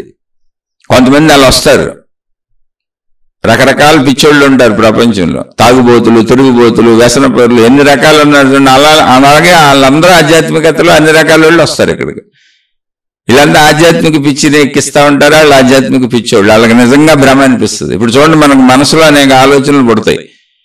మనసులో ఎవరు లేకపోయినా మనకే ప్రశ్న వస్తుంది, మనకే సమాధానం వస్తుంది. మనమే ఎవరితో మాట్లాడినట్టు, మన వాళ్ళతో మాట్లాడుతున్నట్టు మళ్ళీ మనమే సమాధానం చెప్పుకుంటాం. మనసు ముందు అన్ని పనులు చేసినాకే తర్వాత శరీరం ఆ పని చేయగలుగుతుంది. అలా కొంతమంది వాళ్ళకు వచ్చిన భావాలన్నింటినీ దేవుడికి ఆపాదించేసుకొని, ఈ భావాలన్నీ మా లోపల పుట్టేస్తున్నాయి, మాకెవరో ఆన్సర్లు కూడా చెప్పేస్తున్నారు అనుకుంటారు. అదొక పెచ్చ. మీరు వెళ్ళి సైకాలజిస్ట్ని, సైకియాట్రిస్ట్ని అడగండి, అడగక్కర్లే. అసలు మిమ్మల్ని మీరు పరిశీలించుకొని లోపలికి వెళ్ళి మీ మనసు పనితీరు మీకు తెలిసిపోయి అది పిచ్చని మీకు అర్థమైపోద్ది. మీరు అసలు ఇలా పరిశీలించుకోకుండా ఎవడేం చెబితే అది నమ్మటం అనే పిచ్చెక్కించుకుంటున్నారు. నేనైనా సరే, మీరంటే మిమ్మల్ని కాదు, ఎవరైనా మనం చేస్తుంది అది. నిన్ను నువ్వు చదువుకుంటే బయట పిచ్చోళ్ళు కూడా నీకు అర్థమైపోతారు ఎంతమంది ఉన్నారు. నీ మనసును నువ్వు చదువుకో, నీ శరీర పనితీరు చదువుకో, నీ మనసు పనితీరు చదువుకో, నీలో ఊహలు, సృజనాత్మకత, భయాలు, భావాలు, బాధలు, దుఃఖాలు, కష్టాలు, ఆలోచన ఎన్ని కల్పిస్తుందో, ఎన్ని ఊహలు కల్పిస్తుందో, ఎన్ని రకాలుగా చేస్తుందో చూసుకో, అందరికీ అదే అవుతుంది. అలాంటి వాళ్ళు కొంతమంది ఆధ్యాత్మికతలోకి వచ్చి అక్కడ మాకేదో జరిగిపోతుందని చెబుతున్నారు. ఏం నీకెందుకు జరుగుద్ది? ఎప్పుడు గుర్తుపెట్టుకోండి, మీరు ఒకసారి సృష్టిని పరిశీలించండి. గాలి అందరికీ సమానంగా ఇవ్వబడింది, భూమి అందరికీ సమానంగా, సూర్యరశ్మి అందరికీ సమానంగా, పంచభూతాలన్నీ అందరికీ సమానంగా, మొత్తం వసతులు, వనరులు అందరికీ అన్ని సమానంగా ఇవ్వబడి, జంతువులు మొత్తం, పశుపక్షాదులన్నీ అలా అనుభవిస్తూ హాయిగా బతుకుతున్నాయి. ఒక్క మనిషి డబ్బు అనే వ్యవస్థనే, ఒక వ్యవస్థను తెచ్చుకొని అసమానతలు సృష్టించుకున్నాడు. అన్నీ సమానంగా ఇవ్వండి. చూడండి, సృష్టిని గమనించండి. ఇదే ఆధ్యాత్మిక చదువు అంటే. ఇక్కడ ఉన్న పంచభూతాలు, ఇక్కడ ఉన్న సంపదలు, పంచభూత సంపదలు అన్నీ అందరికీ. అసలు గాలి కంటే గొప్ప సంపద ఏముందండి? గాలి లేకపోతే క్షణంలో చచ్చిపోతాం. ఎక్కడ శరీరంలో భేదం ఉందా? మానవ శరీరంలో రూపురేఖలు విడివిడిగా ఎందుకు పెట్టారంటే, మనం బ్రతకడానికి సౌలభ్యం కొరకో, ఎవరెవరో తెలియటం కొరకో, ఎవరి భార్య ఎవరు, ఎవరి భర్త ఎవరు, ఎవరి పిల్లలు ఎవరు, అన్ని రూపురేఖలు వేరుగుంటే తప్ప తెలీదు. అది జీవన సౌలభ్యం కొరకు సృష్టి చేసిన ఏర్పాటు. అంతే తప్ప నిన్ను మోసం చేయడానికి సృష్టి అసలు ఏమీ చేయలే. ఇక్కడ మిగిలిన అన్ని చూడండి, అందరికీ అవే పంచేంద్రియాలు, అందరికీ అటు పనితీరు ఒకటే, అందరికీ అటు విధానం ఒకటే, అన్నీ అందరికీ ఒకటే అయినప్పుడు వాళ్ళకి ప్రత్యేకంగా దేవుడు కనపడి నీకు కనపడిపోవటం ఏంటి? వాళ్ళు లోకాలు తిరిగి వచ్చి నువ్వు తిరగలేకపోవటం ఏంటి? కాదు, వాళ్ళు పిచ్చెక్కించుకొని నిన్ను పిచ్చోడిని చేస్తున్నారు. ఇలా ఎంతో మంది ఉన్నారు, ఒకళ్ళు కాదు. యూట్యూబ్ నిండా వాళ్ళే ఉన్నారు. ఆయన ఏం చెప్పను, ఎవరి గురించి నాకేం పని, వాళ్ళు ఏం చెప్పుకుంటే నాకెందుకు, నాకేం విరోధం. కానీ ఆధ్యాత్మిక చదువు అంటే ఇదే. నిన్ను నువ్వు చదువుకుంటే మొత్తం అర్థమైపోద్ది. ఆ పిచ్చోళ్ళు వాళ్ళు పిచ్చెక్కించుకున్నారు, మనకు పిచ్చెక్కిస్తున్నారని, వాళ్ళు మోసం చేస్తున్నారని, వాళ్ళని మోసం చేసుకొని మన కూడా మోసం చేస్తున్నారని, ఇవన్నీ ఆధ్యాత్మిక పిచ్చులు, ఆధ్యాత్మిక మోసాలు అని నీకు ఎప్పుడు తెలుస్తుంది అంటే నీ శరీర పనితీరు, నీ మనసు పనితీరు, నీ బుద్ధి పనితీరు, నీలో సృజనాత్మకత, నీ భయాలు, నీ బాధుర్దాలు, నీ కంగారులు, ఇవన్నీ నీకు ఎప్పుడెప్పుడు పుడుతున్నాయి. ఆ మొత్తాన్ని చదువుకో. నువ్వు చదవవలసిన పుస్తకం నువ్వే. నువ్వు ఎవరి పుస్తకాలు చదువుతానంటే నీకు అర్థం కాదు. ఎప్పటికీ అర్థం కాదు. నువ్వు అప్పుడు నమ్మకం, మూర్ఖత్వం, మూఢత్వం అన్నీ వచ్చేస్తాయి. అవి పట్టుకొని నువ్వు మతం, ఆచారం, సాంప్రదాయం, మా గురువు, ఈ దేవుడు, ఇప్పుడు కొత్తగా వచ్చాడు ఈయన, ఏమీ లేదు, కష్టాలన్నీ ఆయన ఫోటోకి చెప్పుకోవాలంట. మరి దేవుణ్ణి చూసావా? నేను చూడలేదు. దేవుడు ఎక్కడున్నాడు నాకు తెలియదు. మరి ఏంటి నాతో మాట్లాడుతున్నాడు? ఎలా మాట్లాడుతున్నాడు? నీతో మనిషిలాగా మాట్లాడుతున్నాడు అంటే కాదంట, టెలిపతి అంటది. టెలిపతి అంటే ఆయన ఆలోచనల్లో ఆయనకి ఆలోచన కలుగుద్దంట. ప్రశ్న అక్కడే సమాధానం పుడుతుందంట. తన తల్లోనే ఆలోచన, తన తల్లోనే సమాధానం. అక్కడే ప్రశ్న పుట్టించి అక్కడే సమాధానం చెబుతున్నాడు. దేవుడు ఆయన తల్లోనే ఉన్నాడు ఇప్పుడు. అందుకని ఆయన బొమ్మ వేసుకున్నాడు. మరి మీ బొమ్మ ఎందుకు వేసుకున్నాడు? ఇప్పుడు ఏంటి ఆయన కొత్త శ్లోకం ఏంటంటే, మీ కష్టాలు, మీ బాధలు ఏమైనా సరే ఇదిగో ఈ ఫోటోకి చెప్పుకోండి. చిన్న పాకెట్ కార్డు పెట్టాడు, ఒక పుస్తకం ప్రింట్ చేశాడు, దైవ సందేశాలని. ఆ పుస్తకం మీద ఆయన బొమ్మ వేసుకున్నాడు. ఈ పుస్తకం మీద బొమ్మకైనా మీ కష్టాలు, బాధలు, కన్నీళ్ళు ఏది కావాలంటే అది చెప్పుకోండి. లేదా ఇదిగో ఈ కార్డు జేబులో పెట్టుకోండి, దీనికి చెప్పుకోండి. మీ అన్ని తీరిపోతాయి 4 రోజుల లోపల, మీకు అంతా అనుభవం అయిపోద్ది అని కొత్తది మొదలెట్టాడు. ఏముందండి, ఇంక వస్తానే ఉంటారు. ఇంతకుముందు ఎంతమంది ఎన్ని సృష్టించారు, ఇప్పుడు ఎంతమంది నడుస్తున్నారు ఇక్కడ, మళ్ళీ కొత్త వాళ్ళు పుట్టుకొస్తానే ఉన్నారు. ఎవరో ఇంటర్వ్యూలు అడిగారు, అదేంటండి మరి మీ దేవుడు అన్నారు కదా, మీ బొమ్మ వేసుకున్నారేంటి, మీ బొమ్మకు చెప్పుకోవటం ఏంటి అని. అంటే దేవుడు నా బొమ్మ వేసుకోమన్నాడు, నా మొహం ద్వారానే చేస్తాడంట అంత అని చెబుతున్నాడు. ఇంతగా ఆ దేవుడు ఎక్కడ చెబుతున్నాడు ఈయనకి అంటే ఈయన తల్లోనే. మన తల్లో మనకు పుడతల్లా ప్రశ్నలు, సమాధానాలు, అనేక భావాలు పుట్టేది మనలో కాదు, మనకి. అందుకని నిన్ను నువ్వు చదువుకోనప్పుడు, నీ గూర్చిన జ్ఞానం నీకు లేనప్పుడు, నీ శరీర పనితీరు, నీ మనసు పనితీరు, నీ బుద్ధి పనితీరు, మొత్తంగా నీ పనితీరు, జ్ఞానం నీకు లేనప్పుడు నువ్వు ఎలాంటివన్నీ లక్షల కోట్లు నమ్ముతావు, తాళ్ళు నమ్ముతావు, తాయెత్తులు నమ్ముతావు, వాస్తులు నమ్ముతావు, జాతకాలు నమ్ముతావు, జ్యోతిష్యాలు నమ్ముతావు, రక్షరేకులు నమ్ముతావు, ఏది ఎవరు చెబితే అది నమ్ముతావు, అక్కడ పరిగెడతావు. ఆధ్యాత్మికత అంటే నిన్ను నువ్వు చదువుకో. చదువుకోవటం అంటే స్పష్టంగా చెబుతున్నావు. పుస్తకం చదువుకోవటం అంటే ఏంటి? ఆ పుస్తకంలో ఉన్న మొత్తం నువ్వు తెలుసుకోవటం, అది గుర్తుండటం, అది అన్నే పరీక్షగా పెడతారు. అలాగే నిన్ను నువ్వు చదువుకోవటం అంటే నువ్వు నీకు మొత్తం తెలియటం. ఇదిగో నేను ఇలా ఆలోచిస్తున్నా, ఇదిగో నేను ఇలా చేస్తున్నా, ఈ కోరికలతో తప్పు చేస్తున్నా, దీంతో మంచి చేస్తున్నా, ఇలా ఇందువల్ల నేను తప్పుల్లోకి వెళ్తున్నా, ఇందువలన అబద్ధాలు ఆడుతున్నా, ఇందువలన మోసాలు చేస్తున్నా, ఇగో ఇందువలన ధర్మంగా ఉంటున్నా, నేను ఇది చేయొచ్చు, ఇది చేయకూడదు, మనిషిగా నేను ఏం చేయొచ్చు, ఏం చేయకూడదు, అసలు నా శరీర పనితీరేంటి, నాలో ఊహాత్మక శక్తి ఏంటి, సృజనాత్మక శక్తి ఏంటి, ఇప్పుడు ఎన్ని సినిమాలు, ఎన్ని రకాలు వస్తున్నాయి, ఇదంతా ఊహాత్మకత కాదా? ఎన్ని పుస్తకాలు రాస్తున్నారు, అదంతా సృజనాత్మకత, ఊహాత్మకత కాదా? అది అన్నిట్లోనూ ఉంది, మంచిగా ఉంది, చెడుగా ఉంది. ఎప్పుడు గుర్తుపెట్టుకోండి, సృష్టి మొత్తం అందరికీ సమానంగా ఉంది, జంతువులతో సహా, మనుషులకే కాదు. అలాంటప్పుడు దేవుడు అందరికీ సమానంగా ఎందుకు ఉన్నాడు? ఒకళ్ళు ఉండుంటే కాదు, మాకు మాత్రమే ఉన్నాడు, మీకు లేడు, మీరు ప్రయత్నిస్తే గాని, మీరు మా మాట వింటే గాని, మా వెనక నడిస్తే గాని, మాతో వస్తే గాని, ఎందుకంటే మేము పవిత్రులం కాబట్టి మమ్మల్ని అనుసరిస్తే గాని ఆ దేవుడు మీకు దొరకడం అని చెబుతున్నారు అంటే వాళ్ళు మిమ్మల్ని మోసం చేస్తున్నారు, మీరు మోసపోతున్నారు. ఎందుకంటే ఇది అందరికీ సమానం.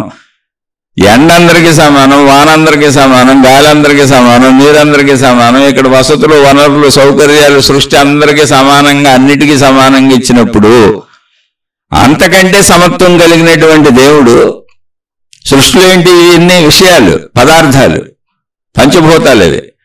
అంతకంటే సమర్థమైనటువంటి దైవశక్తి అసమానత ఎందుకు పెడుతుంది? ఇంకా సమానంగా పెడుతుంది.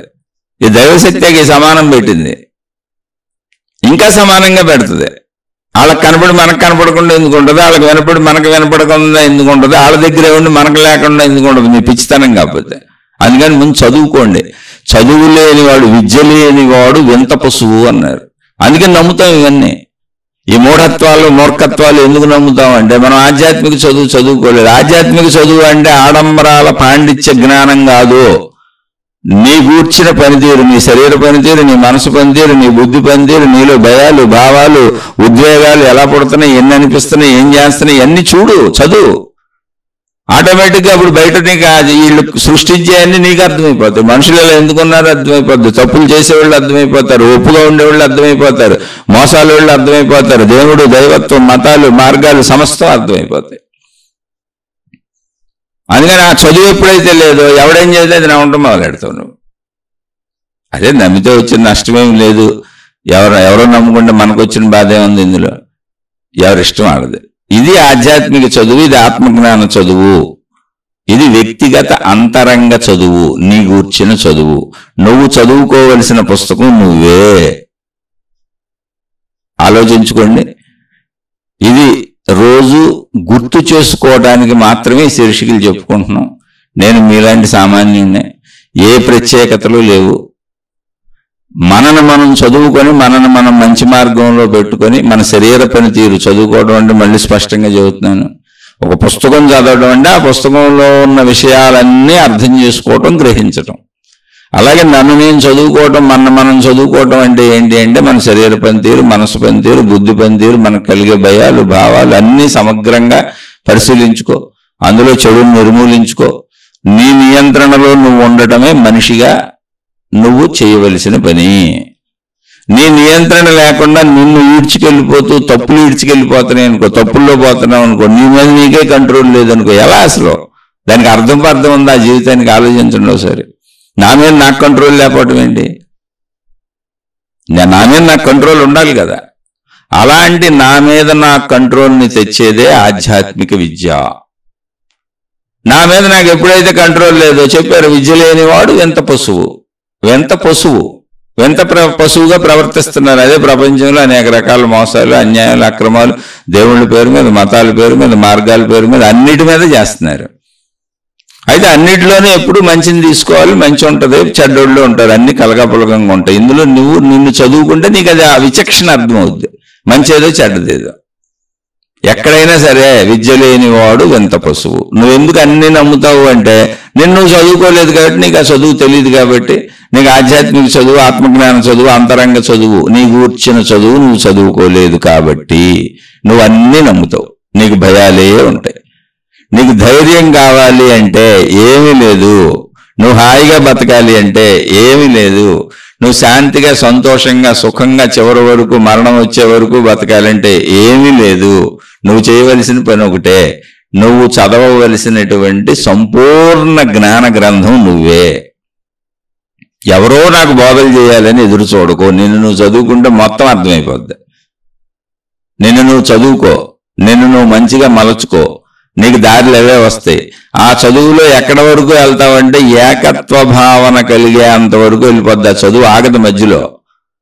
నేను అనంత ఆత్మశక్తిని అనేటువంటి ఏకత్వ భావన వరకు ఈ చదువు వెళ్తుంది.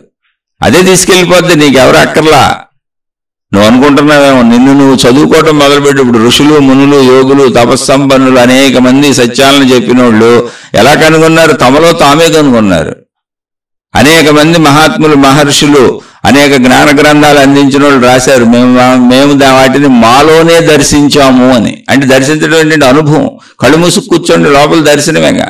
నేనున్నానన్న భావన, నాకు కూతురు ఉందన్న భావన, కొడుకున్నాడన్న భావన, భార్య ఉందన్న భావన, భర్త ఉందన్న భావన, నా సంపదల భావన. నువ్వు కళ్ళు తెరవట్లా, చోట్ల, కానీ ఉన్నవి అని అనిపిస్తున్నవన్నీ లోపల దర్శనాలేగా. అది దర్శనం అంటే. అదేమో అద్భుతం కాదు. నువ్వు ఇప్పుడు వస్తువులు, విషయాలు, కోరికలు దర్శిస్తున్నావు, వాళ్ళు సత్యాన్ని దర్శించామని చెప్పి. ఏంటో సత్యం? నేను నా అదుపులో ఉంచుకోవటం. మొత్తంగా నన్ను చదువుకుంటూ ఆ చదువులో అంతిమం ఏంటి అంటే ఏకత్వ భావన. భిన్నత్వం నుంచి ఏకత్వానికి ప్రయాణమే నిన్ను నువ్వు సంపూర్ణంగా చదువుకోవటం. అదే ఆధ్యాత్మిక చదువు, అంతరంగ చదువు, ఆత్మజ్ఞాన చదువు. నువ్వు చదువుకోవలసిన అద్భుత జ్ఞాన గ్రంథం నువ్వే, మర్చిపోకు. ఆలోచించి చూడండి. నచ్చితే, కరెక్ట్ అనిపిస్తే చక్కగా మిమ్మల్ని మీరు గమనించుకోండి. నచ్చలేదు, బాగా చెప్పలేదు అనిపిస్తే నేను సామాన్య మానవుడిని, నన్ను క్షమించి వదిలేయండి. శుభమస్తు. మీకు, మీ కుటుంబ సభ్యులకు మేలు చేకూరుగాక. మరలా మరొక కొత్త శీర్షికతో కలుసుకుందాం.